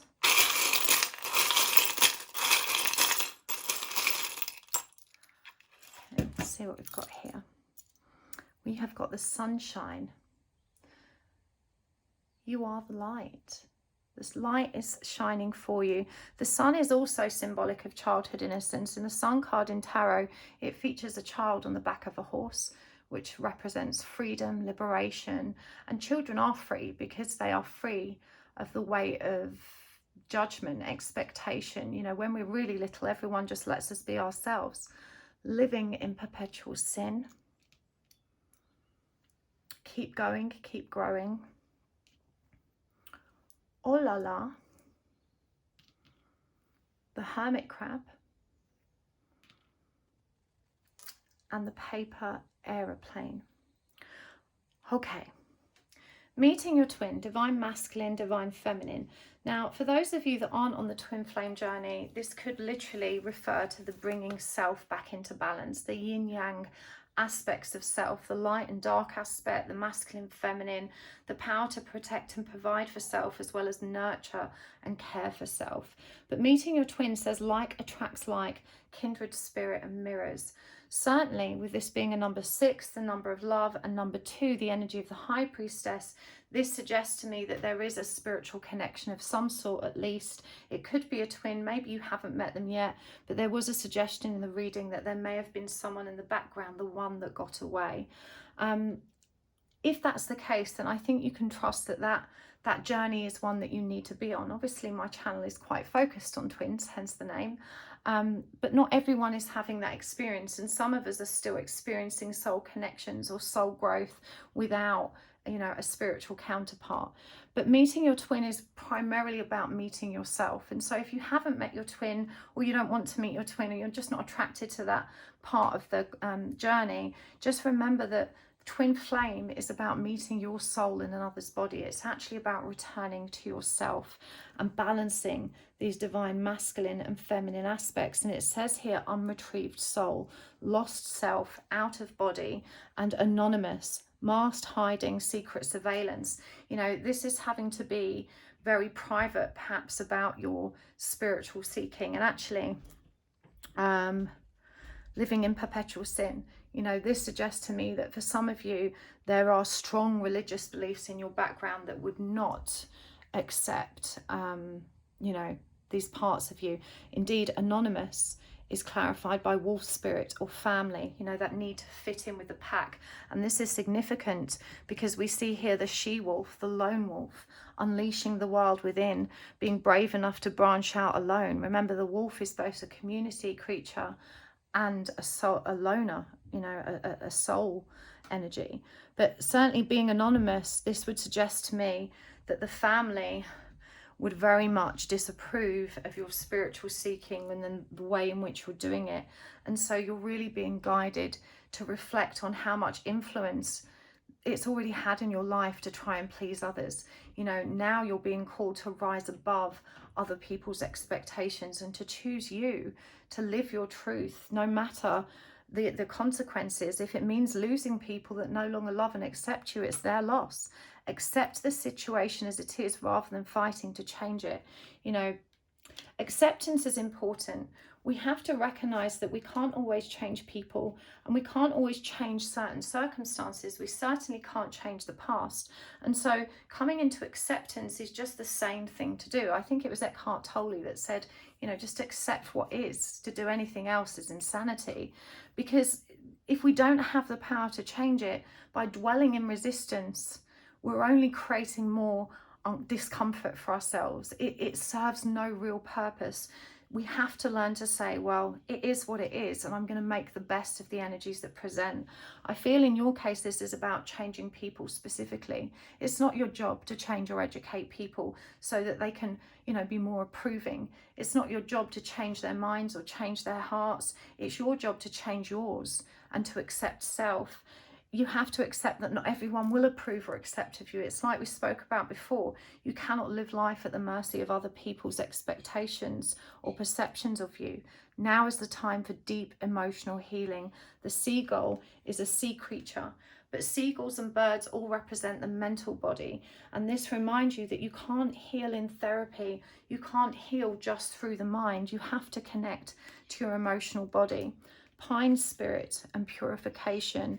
You know, pine trees grow in forests. They're a very dense, earthy energy, and actually the forest protects us in cold weather because it forms a canopy around us, a literal wall that, you know, helps break the wind and create a safe space for self. And so, you know, finding yourself near woodlands or forests, make sure you take the opportunity to go in and receive some of the healing and grounding available to you there.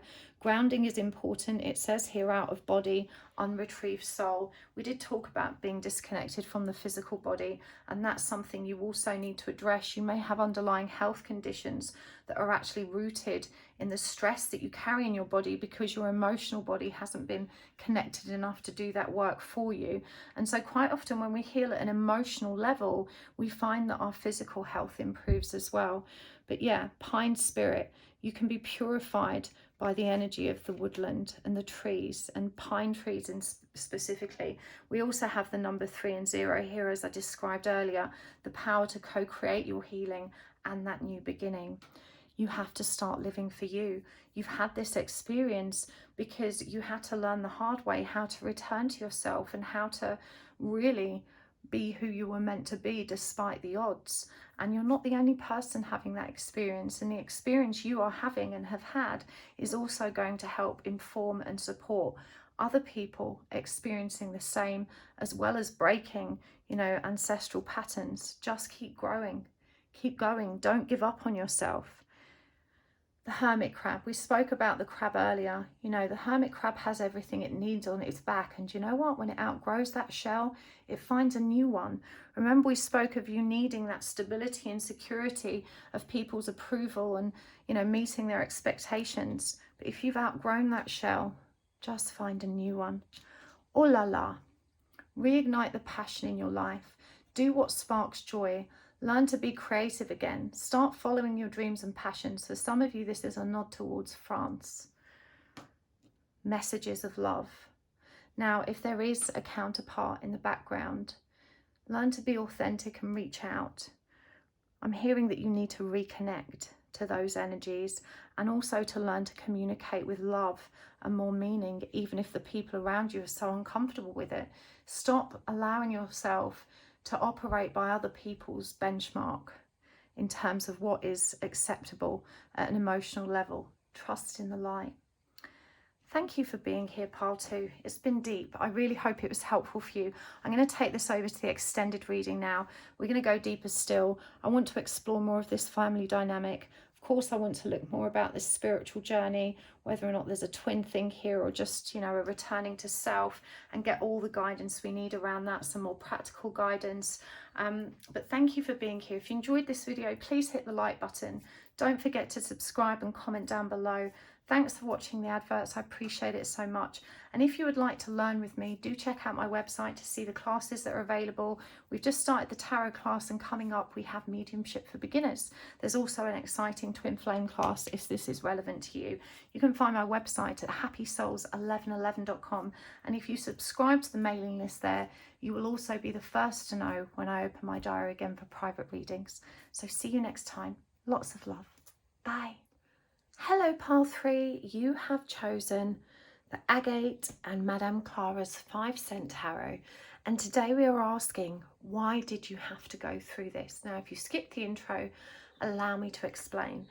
All of us, every human alive, experiences suffering, trauma, tragedy and crisis at some point in our lives. It's a symptom of being alive, and every experience we have, challenging as it may be, offers us a rich and varied opportunity for growth, for evolution. But more often than not, we end up stuck in the energies of resentment, regret, shame, judgment, self-loathing, all kinds of shadowy and hard to cope with feelings and thoughts around the tough experiences we've had. By learning to reflect on those experiences, to find the silver lining, and there is always a silver lining, to help us understand what it taught us, how it allowed us to grow, we can come to a point of greater peace and greater acceptance, allowing us to be liberated from the ill-dignified feelings that may have kept us stuck for so long. So when we ask, why did you have to go through this? The real purpose of this reading is to help you unlock the learning that was available to you. I'm not saying anyone deserves to suffer, but it happens to us all. It's something that we all go through, and we can either dwell in it and fester in it, or we can grow and move forward from it. And that's what I hope to support you in doing today. So I'm going to move this card over here. Now we're going to use the oracle cards as well, and also the charms, and of course there will be an extended reading for those of you that resonate with the messages in this reading. Now is a really good time to just take a nice long deep breath and to just set the intention that you're ready and willing to receive the messages that are meant for you the most. And you can also ask the universe for a sign. This just helps the universe communicate with you in the most direct way possible to help reinforce your faith, to help you trust in the messages that were meant for you. And a sign can be anything at all. It could be an animal or something from nature. It could be an object or a god, goddess or deity, a song or place name. There really is no right or wrong. Just trust what comes into your mind first. Now I'm going to pull some cards first to help me understand the context of the situation that Spirit would like to address with you. Let's do this. Okay, part 3. We've got the 2 of Cups. So this is undoubtedly connected to a relationship or partnership. The Tower, upheaval and collapse. The 3 of Swords, heartbreak, betrayal and grief. And the 6 of Cups in reverse.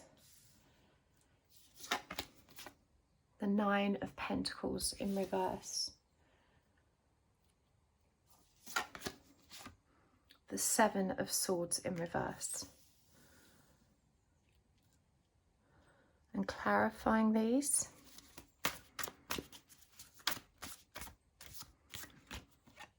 the 7 of Pentacles, the Magician in reverse, the Page of Wands, the Queen of Wands in reverse,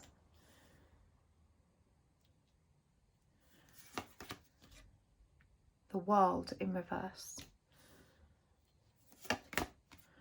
and the Sun in reverse. Okay, let's get some oracle cards as well. I'm going to start with this deck. This is the Shamanic Healing Oracle. Ancient Wisdom. New Beginnings. And Feminine Energy.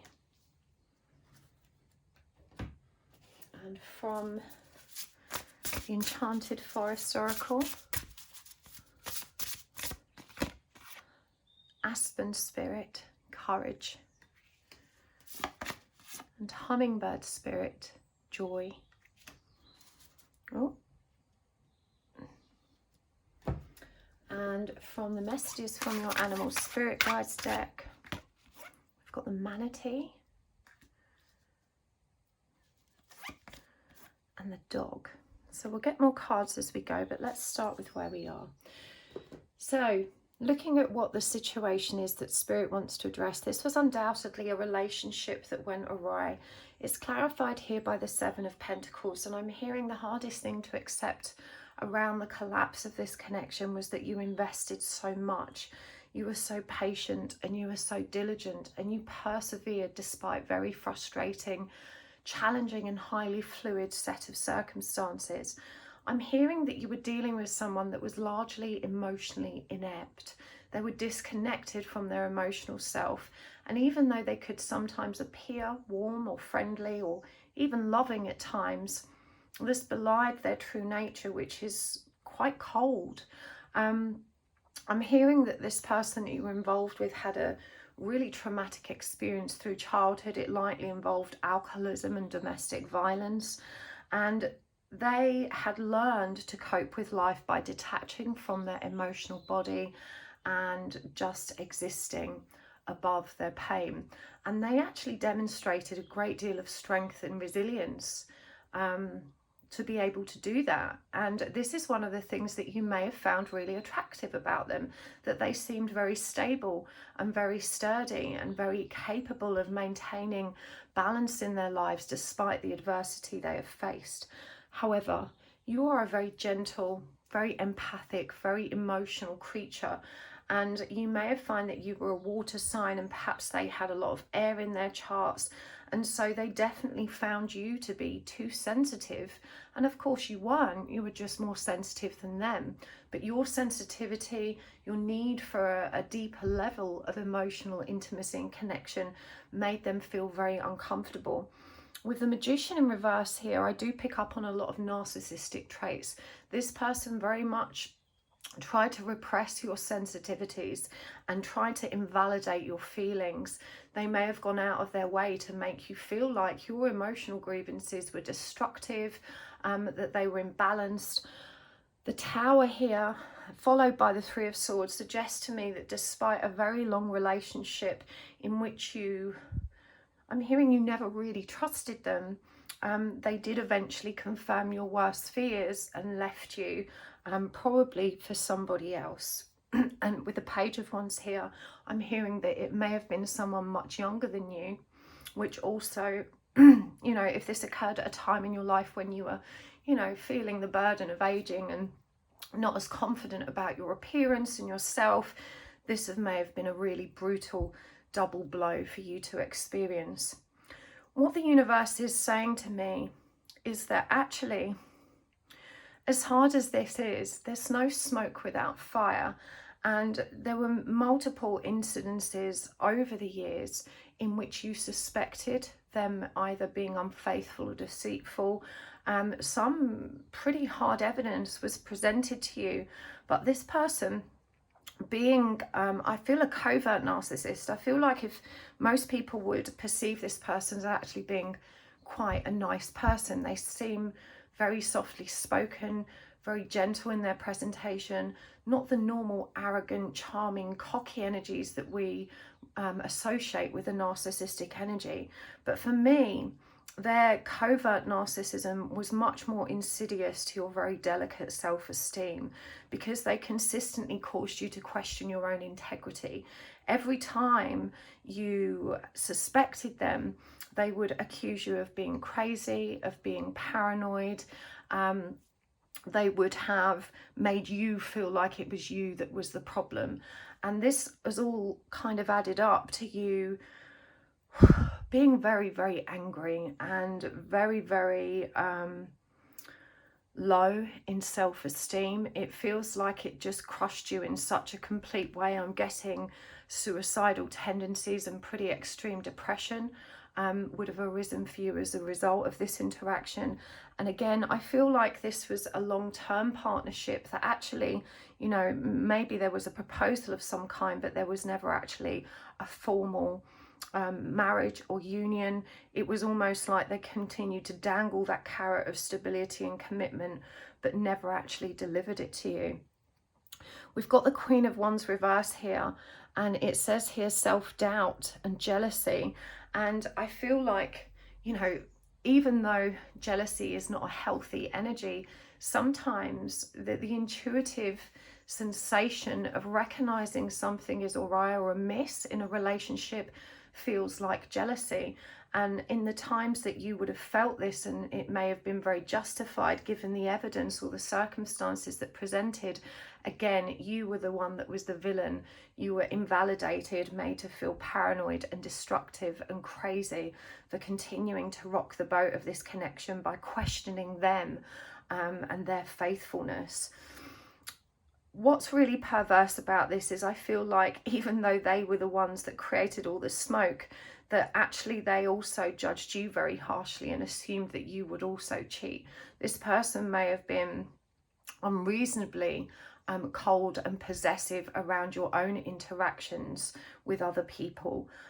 They were very jealous of you, in fact, and I'm hearing that, you know, because they perceived you as someone that was so bright, so capable, you actually challenged their sense of self, and they didn't feel useful enough or needed enough or valued enough, because when they initially met you, they saw all of this power and potential and strength, someone that was actually really capable of taking care of themselves.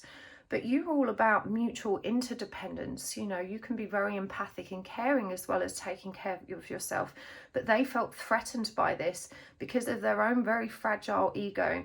It made them feel more powerful to keep you kind of, you know, pressed down and beneath them. And this is why they consistently went out of their way to undermine, demean, and disparage you. The Six of Cups in reverse suggests to me that not only do you carry a lot of bitterness and resentment and regret for this situation, but it also caused you to fall out of balance with your own inner compass and sense of intuition. You were gaslit and lied to for so very long that you were unable to actually restore an appropriate level of balance and harmony within self, and you have maybe become hyper defensive and avoidant as a result of this interaction. You may have found that you became the cold person in relationships, that you were the one that kept people at arm's length because you got burned so very badly in this situation that you have been unable to trust again. With the Nine of Pentacles as well, and this overextended energy, I really feel like you perhaps lost a lot at a material level as a result of this interaction and relationship. And I really feel this person stabbed you in the back more than once. I'm hearing that the lessons that were presented in this connection were actually repeated more than once. It may have been the case that, you know, there was smoke and fire at some point in the connection, but you so willingly swallowed their lies whole and didn't take appropriate action to protect yourself. And that resulted in the knife being, you know, stabbed in even deeper on the second turn of the wheel. We've got the world in reverse, literally your world being turned upside down, emptiness, this feeling of being incomplete and completely bereft and at loss. And again, I feel like you've had quite significant depression as a result of this. You were quite idealistic and very sweet in your perspective of love prior to this relationship. And again, I do feel like it was quite a long one. You may have had children together and really built a life together. Certainly it seems that there are a lot of material ties between you, and it just kind of felt like it destroyed your whole world. And the feeling I get around this is, you know, how is it that this person gets to act like this? They, you know, just completely destroy my life, and yet I'm the one that seems to carry this burden of pain. I'm the one that is being punished. It feels so unjust, like you were somehow sentenced to a, you know, a long spell in the dark in prison, whilst they seemingly get on with their life and appear, you know, scot-free and just, you know, behaving like they did nothing wrong. The Seven of Swords in reverse suggests cowardice and confession. There may have been an incident around this where this person, you know, kept trying to win you back. They may have trickled you the truth in an attempt to try and resolve things. But even through those interactions and conversations, I'm hearing that you spotted glaring holes in their storyline. And they continued to be, it says specifically here, two-faced. And because they lie so frequently, you know, they forgot themselves what they lied about, and that meant that their story was often patchy. It took you a long time to reconcile this, and I feel that in some respect you still haven't really gotten over or put into bed the resentment that you feel, as I said, because they seemingly moved on without effect, whereas you feel like you've been left with this awful burden. I feel for some of you as well, this may have resulted in you know, having to share custody of your children. And so again, it just feels like a terrible injustice that your whole life was smashed to pieces, your family torn apart, and you may have had long periods alone whilst they were, you know, with the other parent, in which, you know, you felt at a complete loose end and felt that it was very unfair that this situation had happened to you. The final card here is the Sun in reverse, which is discontent, an inability to restore balance. It says here pessimism, and indeed the Sun in reverse is certainly a lack of joy. It refers to our inability to find that spark of joy in everything that we do. And even though you certainly can count your blessings, there are many to count, it's very hard for you to truly appreciate or sit in gratitude for what you have, because you are so focused on what you've lost. And again, I think a lot of the self-loathing that's really palpable here is the way you castigate yourself for having been fooled, for having allowed this to continue for so long. And so this has created not only this kind of poison within self, this bubbling anger that you've been unable to release in a healthy way, but also this fear of intimacy, fear of the future, and a very hopeless outlook in terms of what the future holds for you. I know it's really difficult to accept that these horrible challenges and relationships that we have had were somehow necessary. But I do feel that, I'm trying to think how to word this gently, because I do feel it could be a very triggering suggestion for you. And you do beat yourself up. So I say this with love and not judgment. And the goal is not for you to feel bad about yourself. It's to begin reflecting from a much more peaceful and stable place. There were multiple red flags as far as this person was concerned. And even though, you know, we can certainly say you are not responsible for the way they behaved and the atrocious, dysfunctional and downright abusive actions and behaviours that they demonstrated. It was not your fault. But you also must consider that you willingly chose to remain in this relationship despite the red flags. I'm pretty sure this is a topic that came up in one of my other readings recently. I can't recall if it was in the same piles as this reading, because I recorded them yesterday, and so I don't remember what was said there. But it definitely feels like there's this bubbling resentment and fury that's really externalized. And even though there is a willingness to self-reflect, it's so very painful for you to actually acknowledge that you willingly participated with this covert narcissist and therefore perpetuated the relationship, even though it wasn't healthy. You may have fallen out with a lot of friends. You may have fallen out even with family. And certainly this person would have sought to segregate you from or distance you from any energies, people or circumstances that presented a threat to the relationship or allowed you to receive a more reasoned perspective on what might be happening. And so there's a lot of resentment, not just towards your person, but obviously as well the perceived abandonment of those people that should have cared about you. And I'm hearing that they did try and talk to you at times, and were met with a pretty furious defense. And this is actually a very normal reaction for victims of narcissistic abuse, because, you know, we feel so afraid and so attached because that's the energy that has been intensified through our interaction, that when someone suggests we're not seeing things clearly, we become very triggered. Our fear of rejection, abandonment or loss is triggered, and we can end up becoming furiously defensive of something which, you know, is by nature actually quite unhealthy. The first thing I want to say is it was not your fault. And I know deep down you know that, because you definitely see it as being their fault. It's not about blame, it's not about punishing yourself, and it's not really about punishing them. It's about learning to recognize the power you have to move forward with more grace and more dignity. You know, new beginnings and feminine energy is indicated here in both of these cards.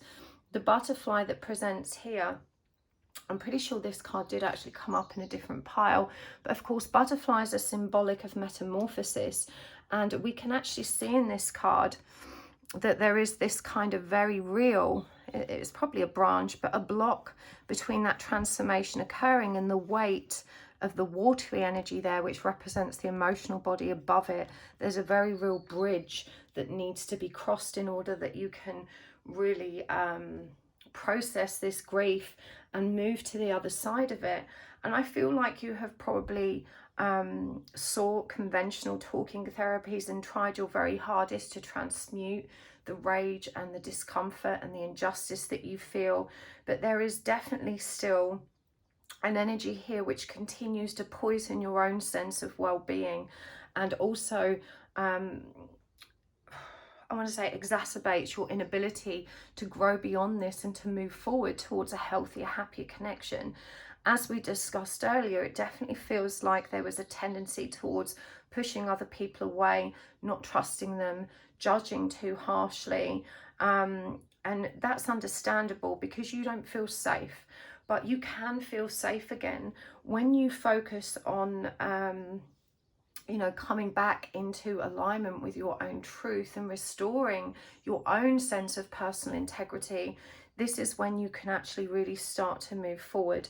It does say here, accept the situation as it is rather than fighting to change it. And of course, we can't change what is in the past, and we certainly can't change the other people. A big part of this feels like you want this other person to recognize how they victimized you. It's almost like you want them to stand up and say, yeah, I'm the massive dick. I'm the one that did everything wrong. I am the one that hurt you. I am the one who is to blame. And their inability to recognize their own wrongdoing and their inability to offer you that closure which you really firmly believe you need is actually not as relevant as you think it is. We don't need to rely on other people to give us the closure we need to move on. We are able to, work in congruence with our own needs. It's quite possible that this person will never be able to see what they did wrong, and it's not your job to educate them. I know that they continue to be a problem for you because by nature of their covert narcissistic tendencies, particularly if you still have children or business interactions together, this can still be very, very challenging for you. But you're being asked to focus on a new beginning, to tap into your own ancient wisdom, and in particular with this feminine energy card, which is a number 17, that reference into the energy of the star card, which encourages us to rise up into the energy of hope, optimism, and manifesting a better way forward. You really need to let go of the idea that this person owes you apology, explanation, or acknowledgement. Yes, you may well deserve that, but actually, whatever the energy here, no one is obligated to give us anything. Whilst it may be really distorted and unpleasant that they refuse to face their own shadow aspects and to to see their own wrongdoing, we can't force them, and neither should you waste any time trying to. It simply doesn't serve you. Your time is much better spent recognizing how you can start to rebuild your own sense of personal value and self-worth so that you do not misplace your loyalty and trust in the future. And indeed, the dog says here, your loyalty and faithfulness is misplaced by serving too many masters. And I'm hearing that, as an eternal people pleaser, you're very quick to pacify, mediate, keep the peace. And this sometimes means that you're not prepared or willing to assert your own needs in a difficult situation because you're so afraid of conflict. And you're so determined to be perceived as being nice, as being caring, as being loving. There's something about your childhood experience that has taught you that someone who is assertive, isn't loving. And actually there are very loving ways in which we can demonstrate assertive communication. It just wasn't modeled to you. But I think you had very harsh, perhaps very authoritarian, very strict, very unyielding and unsympathetic caregiving in your youth. And so, you always decided you didn't want to be like that. You were going to be all love and light and gentle, but you swung so far in the opposite direction that this made you very vulnerable to people like your ex who abused and perverted the energy that was the energy that was in you in that moment. You know, they saw how willing you were to yield to their demands, to their needs. They saw that by asserting themselves and being firm, or by belittling you, they were able to make you feel crazy or like you were wrong. They were able to force you to question your own integrity. And even though, again, we can argue and in fact state quite clearly that they were wrong and their behavior was ugly, ultimately you have a responsibility to yourself to be able to protect and defend self against people like this. And so again, I very gently steer you back towards that self-reflection that allows you to be accountable to the decisions you made, not so you can beat yourself up or judge yourself, because you did the best with the awareness that you had in that moment. No, it's not about self-judgment or self-flagellation. It's about recognizing that, you know, our trauma often causes us to betray ourselves, to betray our own care, to betray our own needs.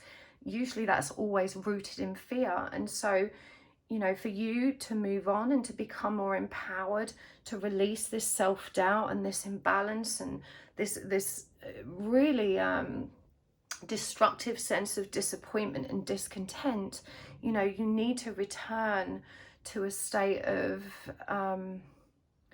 trusting yourself again, and, you know, making a pact with self. This isn't about trusting other people. We can never really trust other people. People are wildly unpredictable. Even the people that don't intend to hurt us often do. And because sometimes, you know, people have to make decisions that serve them but don't necessarily suit us. It's not about trusting other people. It's about learning to trust in yourself. When you trust yourself, you will be much more discerning about who is shady or trustworthy. You'll have a much stronger ability to observe the red flags that you so willingly turned away from throughout this encounter. And as we're seeing here, you know, you do have this connection to the very depths of your own soul, this ancient wisdom that you are able to draw upon. The card you chose here says trust in the higher forces. Again, this is the energy of the higher self. The owl here represents that wisdom and that rich and beautiful energy that is available to you. We've got the aspen spirit here. And you can see this is a number 3 card again. That is divine feminine energy. It's the energy of creation, the energy of abundance. And all of these butterflies, again, symbolic of that transformation that's occurring. And the fact that they're blue really reaffirms for me that this transformation is about learning to trust self, learning to come back to the authentic self. And look at this beautiful castle that appears to you beyond the forest. You know, when we're deep in the forest, we can't see where we're going or what's beyond the trees. It can feel like we're lost. And so this transformation may seem not just uncomfortable, but seemingly, you know, random or without focus or clear trajectory. But actually, once you get past, you know, the thick of it, you're going to find that there is so much available to you on the other side, so much joy. You know, courage refers to your ability to keep going, you know, your ability to remain persistent and to keep going after what you deserve and what you're worth. But so long as you continue to dwell in these energies of regret and resentment, you know, I feel like your ex is still a very relevant topic of conversation in your friendship group. And I do think that perhaps your friendship group will say the things you need to hear, such as, yeah, you know, he was a knob, you deserve better, you're going to find someone lovely, all these kind of things. But they are not necessarily, should we say, as wise as you. They're not able to kind of peel back the deeper layers. And so one of the things that you can really do to help you move through this process more comfortably is to seek guidance from like-minded wise souls that can feel into the deeper layers of your experience and help you find the rich and diverse source of learning that was contained within it.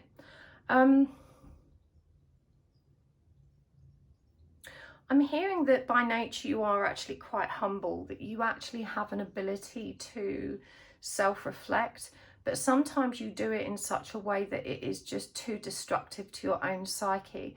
You know, when we self-reflect, the goal is to lovingly acknowledge our own misgivings, our own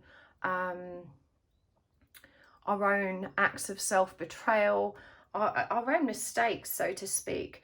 But when we do that with a harsh or cruel energy or tone, we actually start perpetuating the painful cycle that we're already stuck in. And so it becomes impossible to pull ourselves up by our own bootstraps and to actually move forward. And this is the energy you've been stuck in. There's a part of you that is aware that you betrayed yourself. But it's the way you reflect on that is so painful that it's easier for you to continue looking out into the external and hating on your ex and kind of blaming them. Blaming anyone is just, it's a useless and unproductive practice. What you need to do is look for the lessons contained within this. You know, this was part of your, I don't want to say fate or destiny, because I know that's so very hard to accept. You know, we often say, why do we have to suffer? Why would I sign up for something so awful? But the truth is, when we come from dysfunctional families, you know, we're going to move into relationships that challenge that dysfunction and continue to repeat the lessons we've already experienced until such a time as we learn. There's no deadline in which that learning has to take place. And I know you think you wish you'd seen it quicker, or that you'd had access to more people with a really sound perspective. You know, you may feel a lot of anger and resentment towards others for not having made, you know, this situation clearer to you, and for not having rescued or saved you or shown you what was happening. But we can't have other people, you know, always guide us. Quite often we have to reach these conclusions on our own. And as we discussed earlier, I do think that actually some of your friends and family tried. Perhaps they weren't very tactful or diplomatic in their delivery, and actually at the time you were quite unwilling to accept you know, this advice or guidance when it presented. Again, this is something else you beat yourself up for, and you really mustn't. You don't need to.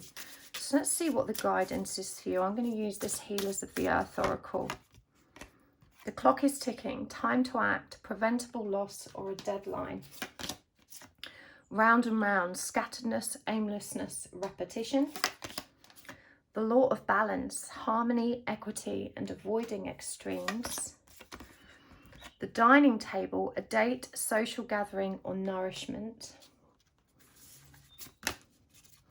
And resilience. Toughness, endurance, and perseverance. I'm going to get some more of these cards. The Sacred Forest Oracle. We've got Pure Spirit, Purification. Spirit Guardian of Winter, Retreat. Foggy Bog, Patience. And Enchanted Fern Grotto, Refuge. Pardon me.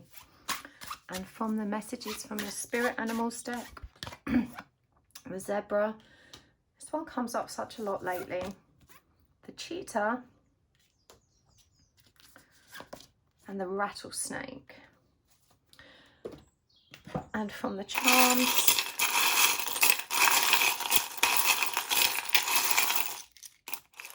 okay, more than we intended here, but let's keep them. Without you, I feel lost at sea. P.S. I love you. I need my space. The Two of Pentacles Tarot coin. The Diamond. The Lorna Club. And finally, the Rose Tinted Glasses. Okay. The clock is ticking round and round. This refers to, you know, the universe now pressing you and saying it's time to move on. The name Sarah just came to me then. I nearly said, Sarah, it's time to move on. I don't know if that's your name or someone else's or how it's relevant, but that's what came through. The clock is ticking, time to act, preventable loss or a deadline. Round and round, scatteredness, aimlessness and repetition. You know, this is the universe saying you can continue to go round in circles with this unproductive, you know, self-loathing, self-shaming, self-judgment, shaming, judging your ex, but nothing positive is being achieved. And it's asking you to recognize that these practices haven't worked for you so far, and it's time to try something different. This is a number 5 card, which is the energy of higher learning. It's also a number of transformation because it represents the midway point before we flip over to the other side. And number 1 is about new beginnings. You know, this is the universe saying, listen, I know this happened, I know you're devastated, but it really is time to restore balance. And it says here, avoiding extremes. And as I said, you've gone from being, you know, emotionally quite codependent and attached to actually being very, very avoidant, and may have found yourself being quite icy and quite cold with prospective love interests. And it does say here that a date or a social gathering will provide the nourishment you need to help you move forward and learn to trust again, but you have to learn to let people in again. It reminds you here that you are tough, that you have the ability to persevere despite the challenges you face.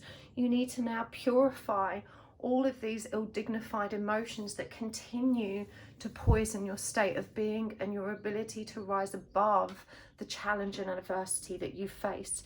Now, retreat, refuge, loner club, I need my space. You know, the message that you need some alone time as much as you need some social gatherings has come through really clear. Certainly a retreat suggests to me actual time away, you know, maybe taking a vacation on your own. And if that's something that terrifies you, you know, embrace that feeling. You know, learning to be by ourselves and appreciate our own company is really significant. And perhaps it's through this that you can engage with social gatherings of new groups of people and receive the kind of nourishment that you're not finding in your existing friendship group. Foggy bog, patience.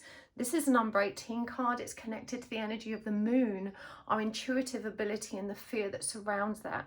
Remember, when we have been gaslit and lied to and told we're crazy, when we've been forced to question our own inner truth and sense of knowing, it can take a long time to come back to balance with that.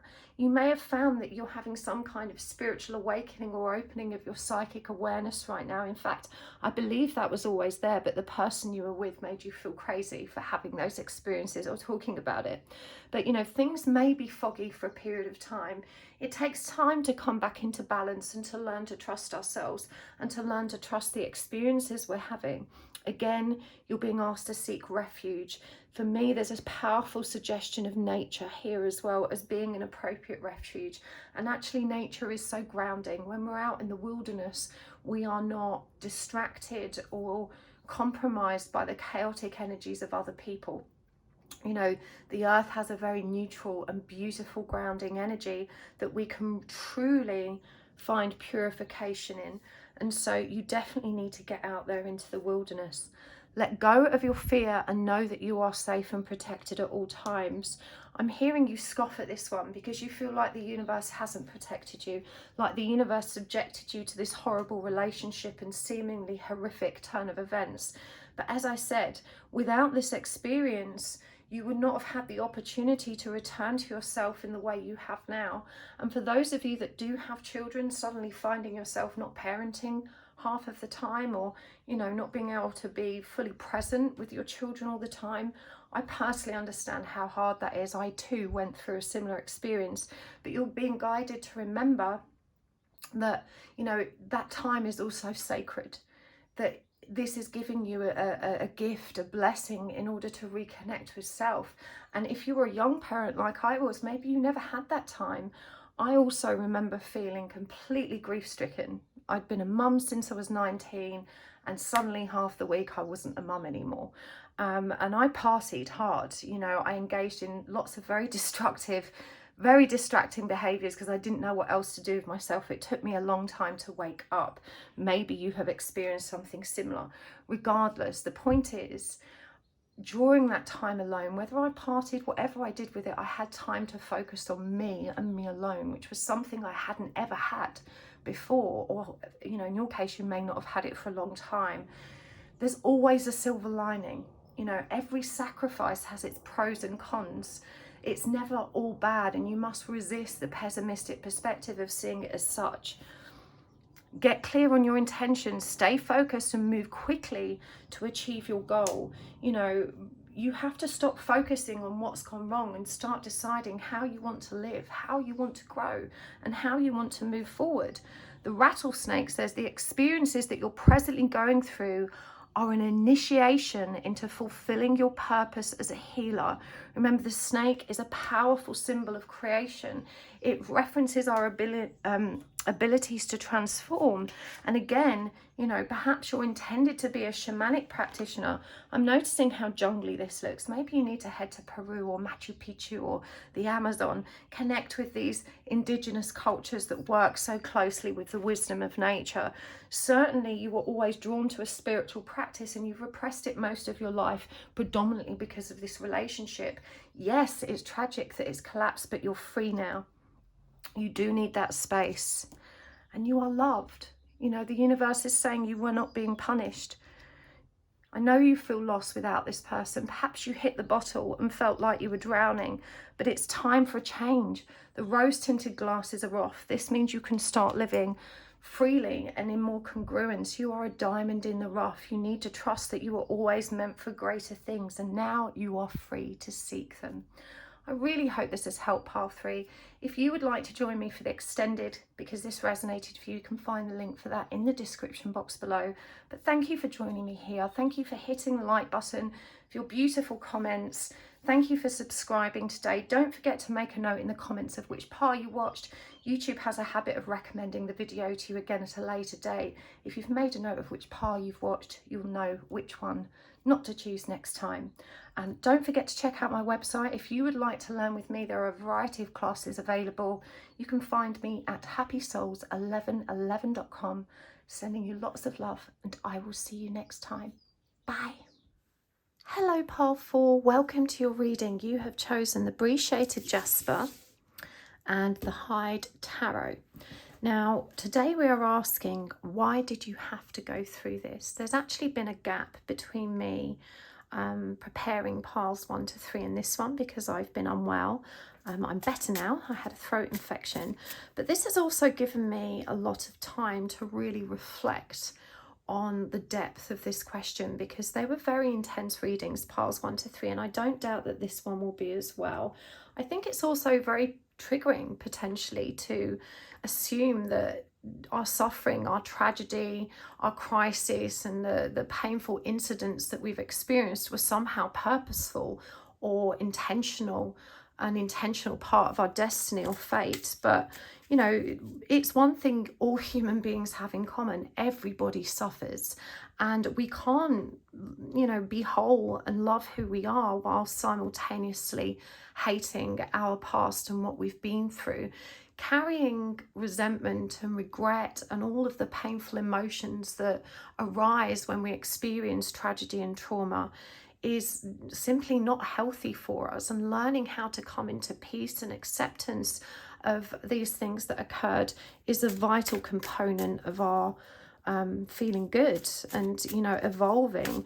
Every experience has learning potential, no matter how hard it is.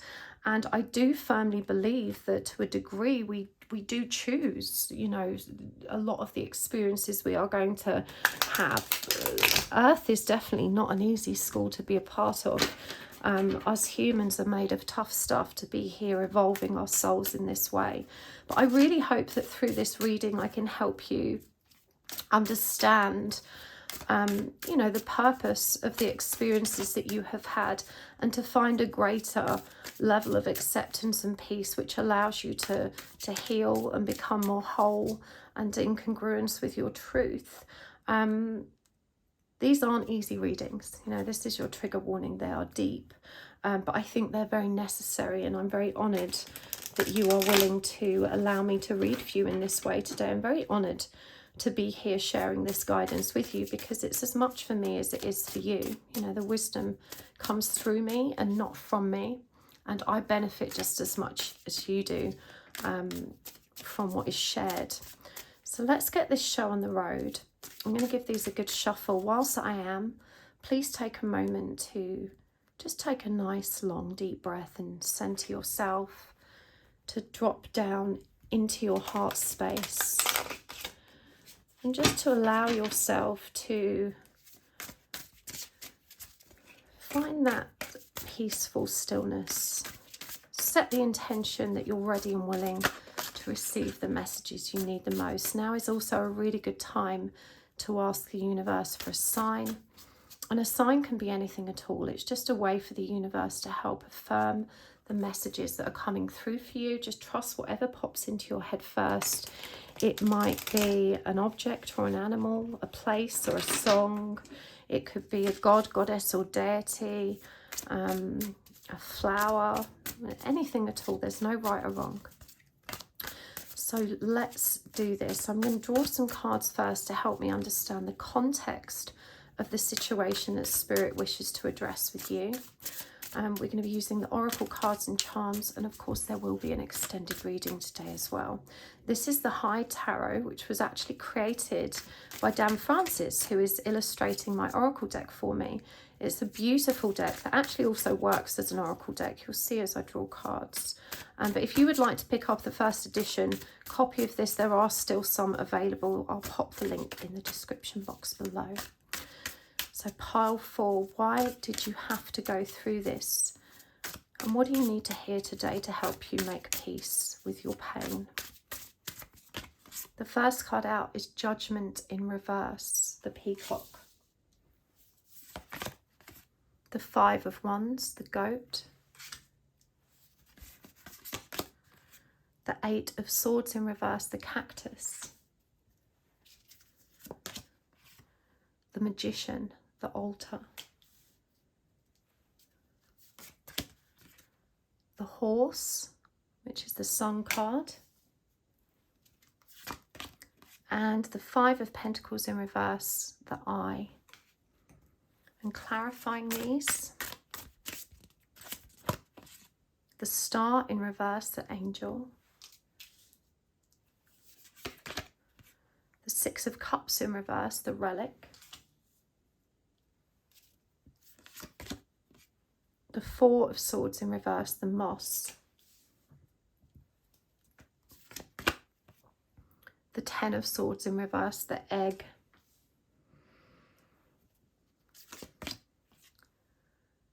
Temperance, the Bell.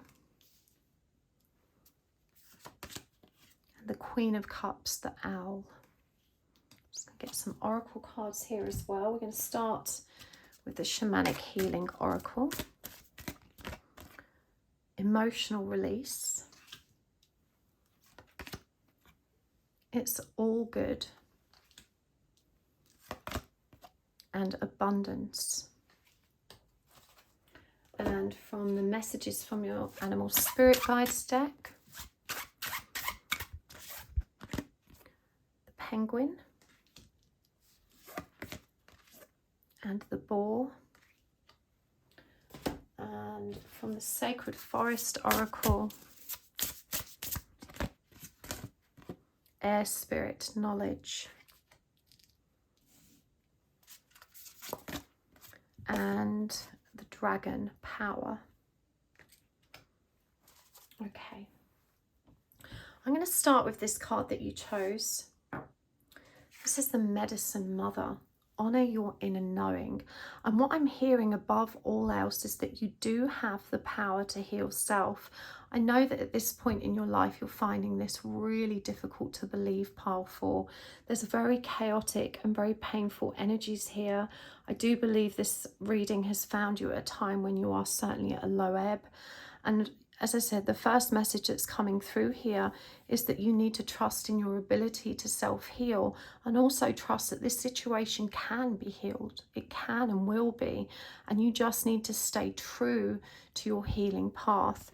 We're going to go deeper with this, because what I'm seeing with the Peacock is that the primary reason this has had to happen for you is because this is the lifetime in which you wake up. You have spent many lives as a sleeping soul. You've already experienced dramatic suffering and really painful circumstances through your soul's history. And as a result of that, your ego has become rigid and unyielding to transformation. And so this is a lifetime in which you learn to release the egoic part of self and embody and embrace the loving truth of who you are by way of your connection to the spiritual or soulful self. Is clarified here by the star in reverse. And so, you know, this is the universe saying that you had to experience hardship and pain and trauma, because it's when the tower actually collapses and comes down and that we have that painful ending and circumstances in our lives that we are forced to rebuild in a more promising and beautiful way. The challenge here for you has been that you haven't recognized this goal and that you have really struggled to come to terms with the experiences you have had, particularly in childhood, but I'm hearing more so because they have rumbled on. You have been a very, very resilient person. You have carried yourself with a great deal of pride and a great deal of strength. You were taught that emotional expression was a weakness, and you have also been fiercely competitive as a result of how you were raised. And so your fear around emotional vulnerability was also profoundly connected to the fear of how others might have perceived you had you allowed yourself to be vulnerable and emotional and soft and gentle. You were taught that this kind of rigid toughness was the best way to survive and impress upon others your strength and your power. I'm hearing there's a particularly deep father wound for you. You may have experienced parental separation at a fairly young age. I'm hearing for you this occurred in adolescence, at a time when the connection to the father was very important. And this was, of course, received or experienced as very painful abandonment. And I'm hearing as well that you didn't necessarily have a mother that could nurture you through that experience because they were so consumed by their own pain. But as I began with, I feel that this situation has become more painful as years have gone by because the father wound hasn't been resolved, and the behaviors that initiated this trauma have actually continued throughout your adult experience, with a father figure who has steadfastly refused to show up in a meaningful and loving or consistent way. I'm hearing as well with the Five of Wands that there is a profound energy of competition about how you were raised and how you were taught to value self.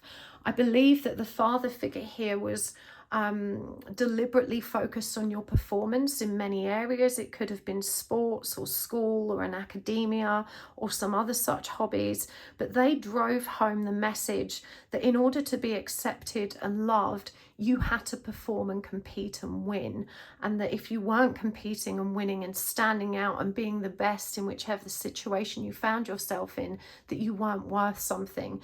It's quite likely that you only received parental approval when you were meeting these competitive standards.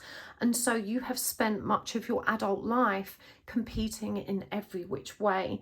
The goat is a reference to the earth energy, so certainly competing in your material world. And this may have expressed itself as needing to be seen in the right attire and clothing, needing to drive the right type of vehicle or live in the right type of house, to present yourself to the world in a way which appeared successful. And this need to compete and to stand out and to be better than others has actually left you feeling worthless, because of course we will always meet people who are more successful or more wealthy or more attractive or, more something than us. And, constantly measuring ourselves against other people is always a recipe for disaster and low self-esteem, because we can simply never keep up. And what I'm hearing is no amount of success, achievement, or personal competing power has actually allowed you to resolve that insecurity anyway. Certainly history dictates that this is not a healthy way to be, and yet you have definitely perpetuated this this cycle of needing to compete within not just your family unit, but within friendship groups, within your work and career balance. It means that when you are faced with people who are, in your eyes, better than you or winning somehow, you have not been able to be comfortable or trusting or to feel safe. The Six of Cups here with the relic reminds me that you are not in touch with your soul or with your emotional body. Your focus is completely on your external reality, and you have labored under the illusion that in order to be happy, you need to have a certain material standing in life. And when you don't have that, you simply cannot show up or feel good. You know, this may mean, for example, if you're not happy with your appearance for some reason, that you need to withdraw because you don't want people to see you in a way that to you is not, well, you know, successfully competing. This may have presented also in career, in your home life. It just feels like you could entirely define yourself by these standards that were set in childhood, which informed you incorrectly that in order to be worth something, in order to be lovable, you had to be competitive and winning and better than the people around you. And so this constant comparison has caused you so much pain. What I'm also seeing about this is that your anger and your fury, far from having shrunk and improved as you've matured, it has actually continued to grow. What I'm being shown is a wound that just keeps expanding outwards, and it feels like salt is consistently being poured into it. What I'm hearing is that the father wound in particular continues because you have not managed to resolve or reconcile the pain from your childhood experience, and that your parents still are trapped in the same negative cycles of not nurturing or supporting you in the way that your very fragile heart needed. And your heart is fragile. You probably don't like to perceive yourself that way because you're hearing it's a weakness, but your heart is fragile because it's so loving and it's so full, and you were way too fragile for the environment that you were raised in, but you toughened up in a very extreme way. I'm hearing that you've been very emotionally avoidant for a great deal of your life, that you weren't necessarily able to be vulnerable with friends, to reveal when you were feeling down. You're the sort of person that will laugh off or speak sarcastically about your difficulties, and to speak in a very matter-of-fact way. You know, you may be able to reveal to some friends what's going on in your life that's challenging, but you do this by way of kind of complaining, venting and expressing anger rather than heartfelt emotion and softness. And we can see here with the Eight of Swords in reverse and the Four of Swords in reverse that this has inhibited you from healing. You know, you are not the sort of person that would have sought support or therapy or allowed yourself to have the emotional release that was needed so that you can begin to heal. And so this wound has just continued to expand. And I believe that you're probably finding yourself at a position in life now where it has just become unbearable, and that you have found your mental and emotional health has continued to degrade. I'm hearing as well that this caused you to choose relationships which felt safe and stable rather than passionate and loving. As a result of the mother-father wounds that you carry, you know, you look to a relationship as a safe space. You look to choose someone that you felt was trustworthy and perhaps couldn't compete with you, because this put you in a position of power, as you felt you would be safer with someone that put you on a pedestal and admired you and felt that you were, you know, more than they deserved. That this helped you feel very, very secure. But I feel it's also left you feeling very, very empty because you weren't able to reciprocate the powerful energy of love and admiration that this person had for you. And I'm hearing that it has left them feeling very dejected and empty, and consequently this has given rise to a lot of bitterness within that partner, which has then filtered out into the relationship, and it probably hasn't been as stable and safe as you would have liked as a result. And so it just feels like you've made a very thorny bed for yourself with the choices you made relationship-wise, but that this has also exacerbated the abandonment pain that you feel around both parental relationships. The thing that you're not recognizing, and this came out with the very first card with the Magician, is not only your divinity and your soulful nature, but also your power to actually manifest the life you want and the life that you deserve. It's clarified by the Ten of Swords in reverse, and the universe is reminding you that when you resolve your pain, anything is possible. But whilst you carry this resentment and this fury around with you, you will continue to stunt your own growth and your ability to realize your fullest potential. Your focus, as far as your pain is concerned, has so far been entirely external. It's projected outwards. You're constantly looking at the parental relationships and the other relationships you had around you, and you are resenting them, you are judging them, you are furiously complaining about them, and, you know, demanding or really trying to get these people to see how destructive their behaviors are, to get them to show up differently. And they haven't. You know, this constant energy of focusing on them as being the root cause of your pain has not allowed you to actually make peace with what's happened. I know this is incredibly hard because I went through this for most of my adult life, so I just want to reassure you, you are not alone. I also carried the same painful resentment with me and projected it outwards at anyone that would listen, and it ate me alive. It's the most painful energy to hold that kind of poison within yourself and to feel how unjust it was and how angry it makes you. But you do have the power to heal this and bring this cycle to a close, and you're not going to do that by facing these people and expecting them to change. You are only going to do this by facing yourself. And I believe this is the most challenging aspect for you, Pile 4. And I'm sending you so much love right now because I feel the chaos in your heart. It's so messy and you can't actually think straight most of the time. Your focus is on everyone who ever slighted you.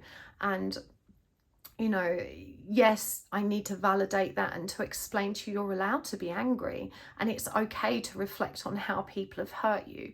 But you're also being asked to recognize that there is no power or productive change or growth in that practice. And so there has to come a point where we reach the conclusion that it's happened. We can't change it. And these people have demonstrated their unwillingness to change or to hear me and to apologize or to change in a way that's going to allow us to have a healthier relationship. There has to come a point where you come into acceptance of what is and what has been, and to face yourself instead. You have looked for a replacement father figure and for someone to care for you, and you have not found it. You thought you had, but what you found is that it feels like it's reinforced this idea that you really cannot trust anybody. And that's simply not true. You know, when the Eight of Swords comes up and it's demonstrated as the cactus here, that very prickly defensive energy, you know, if you can't see your own distorted and limiting beliefs and face them, then you are never going to release yourself from the entrapment or prison that it creates around you. It is only by facing our own thoughts and our own perspective of life that we can actually really find peace and healing. You are able to find freedom. The horse is all about liberation, and here it's represented as the sun, which is about happiness and joy and power. It's also about bringing the inner child and the pain contained within it into balance. And here there's the bell, you know, the wake-up call, the energy of temperance, with the 4 stars appearing here as a reminder that you need to be optimistic about your power to restore peace and equanimity in your life. Temperance is all about harmonizing, but it's also about self-love and filling our own cup. And, you know, the fact that this has come up under the sun, that energy of freedom and liberation, is reminding you that in order to move forward into the peace and love you so desperately crave, you have to let everyone else off the hook. That doesn't mean forgiving them at this stage if you don't feel able to do so. It just means saying, I am no longer going to obligate you to change to help me feel better. I'm coming to terms with the idea that you cannot, and that I need to feel better anyway, despite your limitations or an inability to actually be able to transform in the way I need you to. So long as you maintain that they have to change in order that you can be happy, you will continue to be disappointed. They have given you many years, perhaps even decades, of evidence that they are unwilling or unable to do that. And so you need to recognize that you have no power to feel better through that avenue, that by facing yourself and being accountable to yourself in this moment and beyond, that you can actually start to repair your wounded heart and to come back to a point of balance in which you can be free to live your life in a meaningful and loving way. You deserve that. You do deserve that, and you're worth that. But these people can't give that to you, and you're being guided back to bringing this peace and restoring it to self, rather than dwelling in the resentment you feel about their inability to do it and their continued abuse. When the Five of Pentacles is in reverse, you know, this is the card that's about being left out in the cold and abandoned. It communicates how much pain you have actually had within that frequency. But they're also showing you that you cannot continue to focus on that. You know, you cannot continue to see this as the root cause of your continued pain. You know, you didn't have any power over what happened to you, but you do have the power to choose what happens next. And whilst there's a need to create healthy boundaries and to remove yourself, there's also a need to stop blaming everyone else and to now start focusing on self and how you can recover from this. It's not their responsibility to heal you. And I know that seems desperately unfair because they are the people that caused you the pain.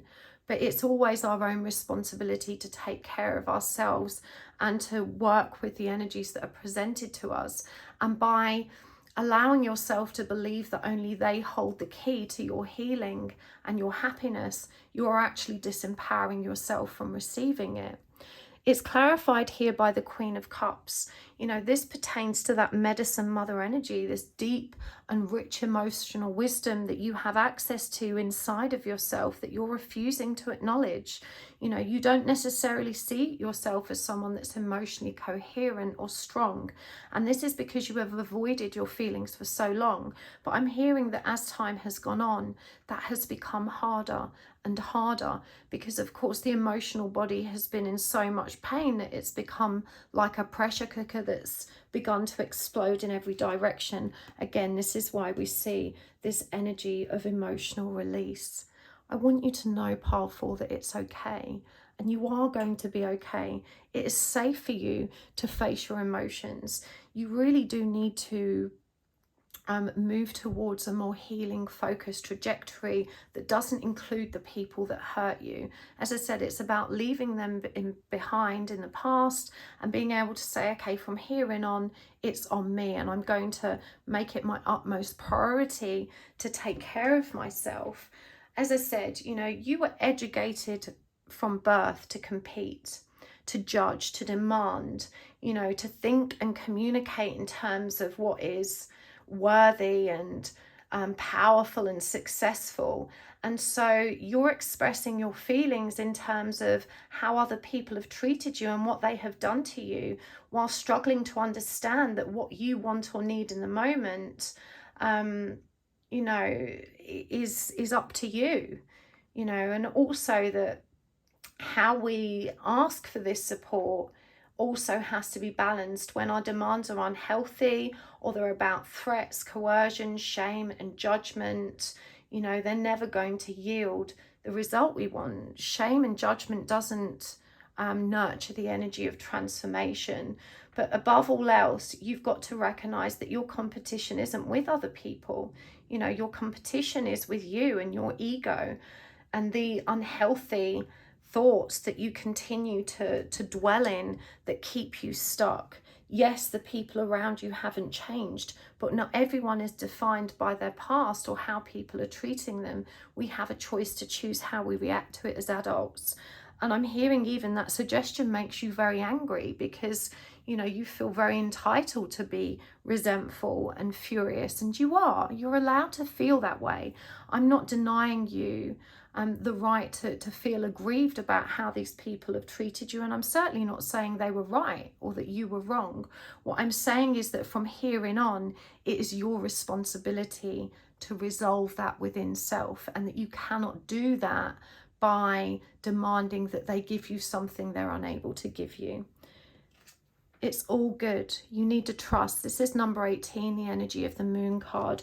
It reminds us that even though we're taking steps in the dark and that the future isn't clear and that we couldn't possibly know how it's going to work out, that if we continue to align with faith, we can trust that it's going to be okay.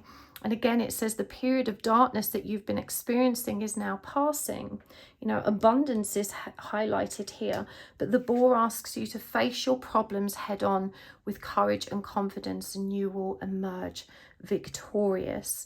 You know, this is about recognizing that when you take ownership of your feelings and you start to explore them in a way and give yourself the loving and soothing energy that you need so much, that you can start to relieve some of that painful burden and see more clearly the way forward.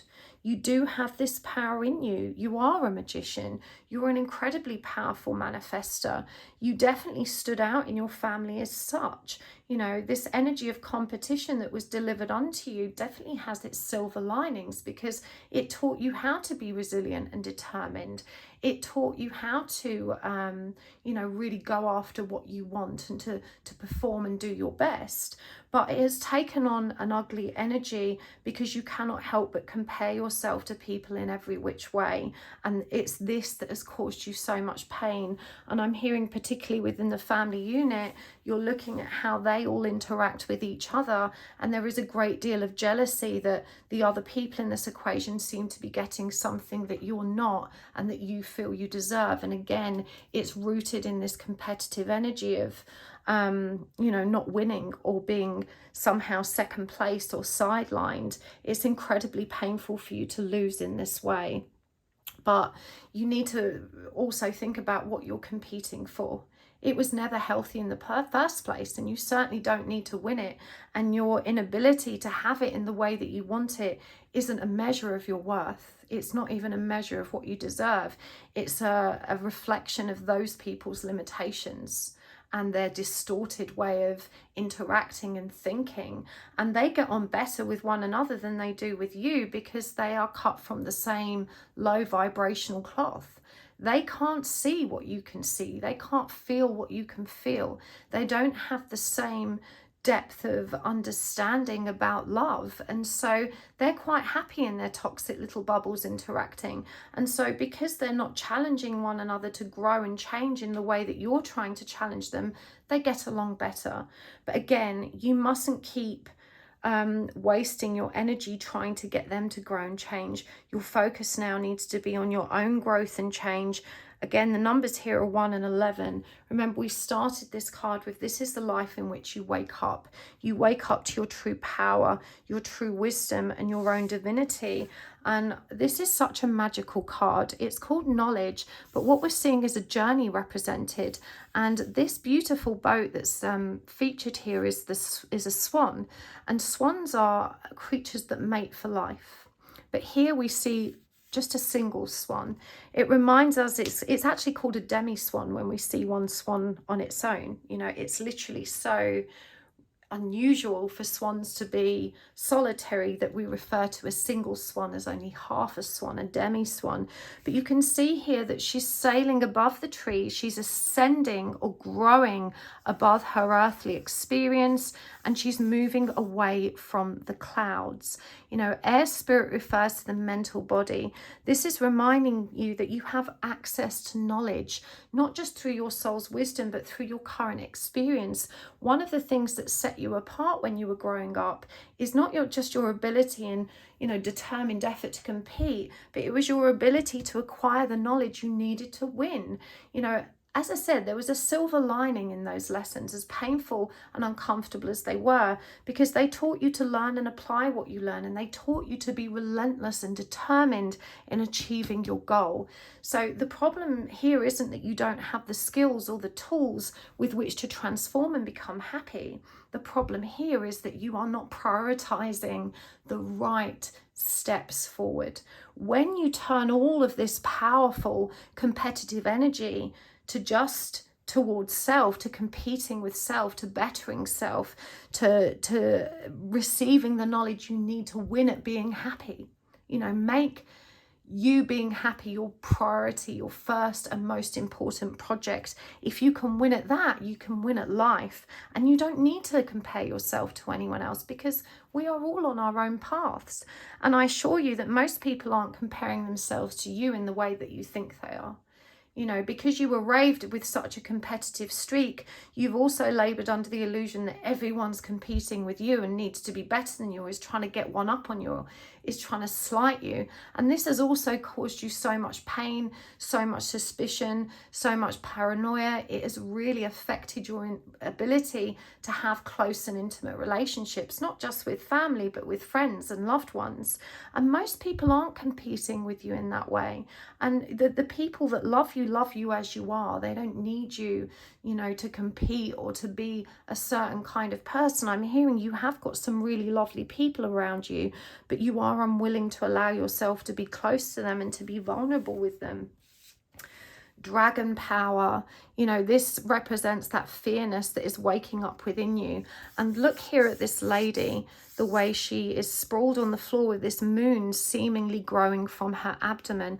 Now remember, the moon represents intuition, 11 is the number of awakening, and the dragon is the awakening of the true strength within us. Because you have been taught that being assertive, cocky, demanding, you have been taught that that is power, that is strength, but it isn't. Real strength is in our ability to remain heart-centered no matter what. Real strength is in our ability to be emotionally vulnerable. It's only scaredy cats that don't allow themselves to open their hearts. They're not strong. They're running scared, which is why they shut themselves down. And you have missed out on so much rich emotional nourishment as a result of your inability to allow yourself to be vulnerable in that way. Real strength is in your ability to stand up and say, here I am, and I'm proud of who I am, and I can show you who I am because I am not afraid of being rejected or abandoned, and I can accept who I am. You have that power. I know you don't feel like it right now and that you're full of self-loathing, but you definitely have the power to function from this place. You just need to turn your attention towards winning at that goal. Let's get some guidance cards and some charms for you.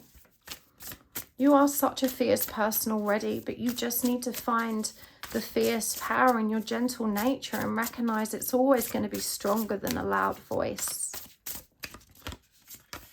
Round and round, scatteredness, aimlessness, repetition. Smooth sailing, ease, effortlessness, advancement. Commit to a path. And the dining table, date, social gathering, or nourishment. And from the charms,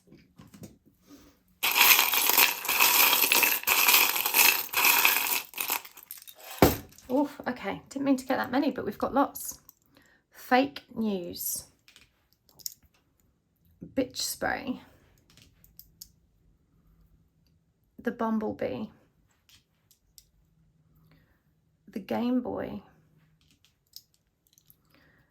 FBI, Special Agent Fox Mulder, Simpson Styley, the map, the yin yang symbol, the rose quartz heart, the police car, and the web. Okay, pile 4. This guidance is pretty direct. This is a number 5. This is the number of higher learning. And it says here, round and round, scatteredness, aimlessness, repetition. You've been doing the same thing for a really long time and it hasn't yielded the result you want. You're being asked to get off the roundabout and to try something different. You need to move away from the toxicity. This means having firm and diligent boundaries, cutting communication, as long as that needs to happen. It doesn't have to be a permanent thing, but at least for enough time for you to regroup and, focusing on yourself. It says here, ease, effortless, and advancement. The ship has come through again with the moon in the background, which remember is the intuition and the calm waters here. It's reminding you that when you commit to a path, you keep focused and you continue along that path, that your persistence will pay off. This is going to be easier than you thought it was. You've been so focused on the past and the people in it that you haven't looked forward and at the other opportunities for you to grow and move to calmer waters. Again, the universe is saying the way you have been doing this hasn't worked. Now is the time to choose something different and to commit to it and to trust that this can be much easier than you would dared believe. The dining table, a date, a social gathering, and nourishment. You need to allow yourself to be close to and nourished by the people that love you and care about you, not the toxicity from the past. But as I said, it does feel like there are some genuinely loving people around you that have been really patient in the face of your withdrawal and your continued anger. And you have been angry, and I don't necessarily think you've projected it to these people, but it's caused you to be withdrawn, self-absorbed, very focused on your own life and not necessarily showing up from a place of reciprocity or, you know, mutual growth with your friendship circle. But they are still there for you. There is so much light in this situation. You don't need to sit outside alone. You need to allow yourself to go into the warmth of that loving social group and community.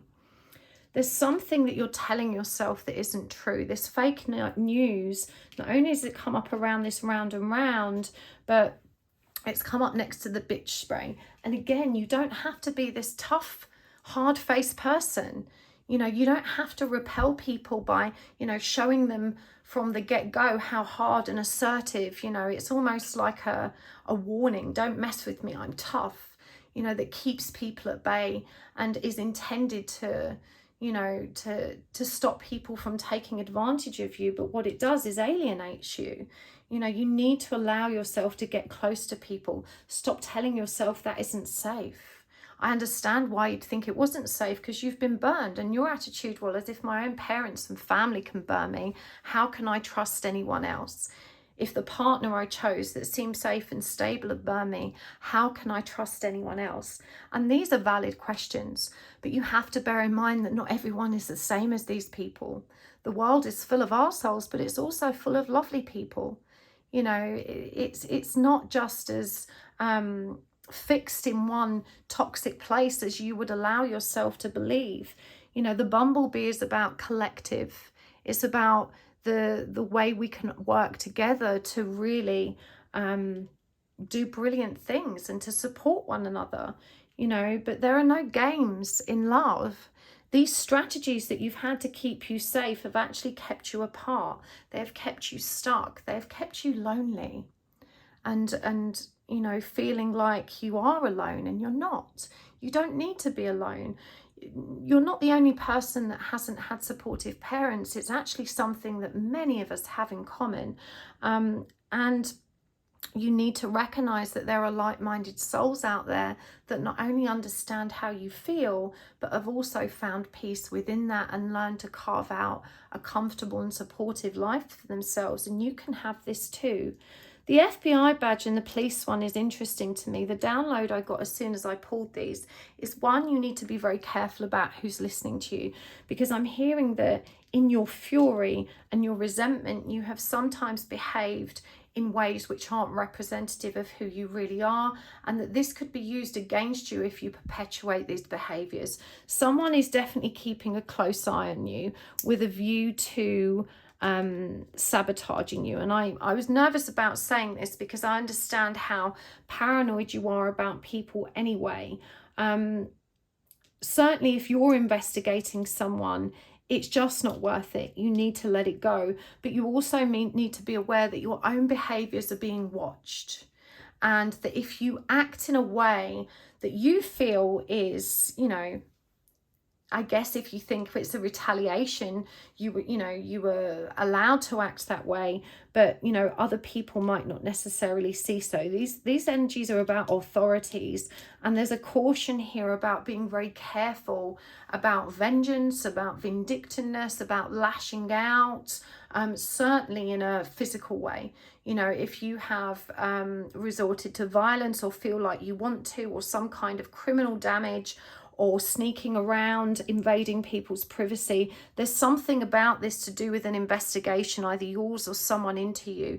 You need to just toe the line and focus on you and release it. It's not healthy or good for you, and it's not going to end well if you continue down that path. You need to choose a new route, and that route is balance. It's facing your own light and dark aspects of learning to operate from your heart center. We've also got the web here, which reminds you of your power to weave and manifest everything you need. Spider energy is very industrious, and of course the web represents its home. It represents the energy it uses with which to survive. And this is about weaving your own web rather than kind of trying to interfere in other people's. You're going to get tangled up and stuck in that. You definitely need to step away from anything that's of a vindictive or vengeful nature. If you're snooping around trying to find things out, or if someone is doing this on you, these actions and behaviors simply don't serve you at this time. But above all else, pile 4, before I take this over to the extended, I want to say, embrace your friends. They are there for you. Stop going around in circles. You have to look at the actions you have taken to date and realize they haven't worked. Now is the time to commit to a new path. And you can see here she's ascending up the staircase. These are the numbers 7-7. They're about divinity. You have to release the egoic self. I really think talking therapies would be a good start for you, because there is definitely a need here to vent. But you need to vent in a safe space with someone that can hold that energy for you. Venting at partners, venting at the people involved isn't productive, because they don't have the skills and tools necessary to help you, make peace with or come to terms with that. A skilled and professional therapist can hold space for you whilst you get this all out of your system and allow that emotional release, but they can also give you more productive guidance in terms of how to recover from this. I feel like the idea that you're not being understood by the people you have chosen to discuss these things with and confide in has only fueled your pain and your frustration. And so you really now need to kind of take a step back and recognize you need professional support with this.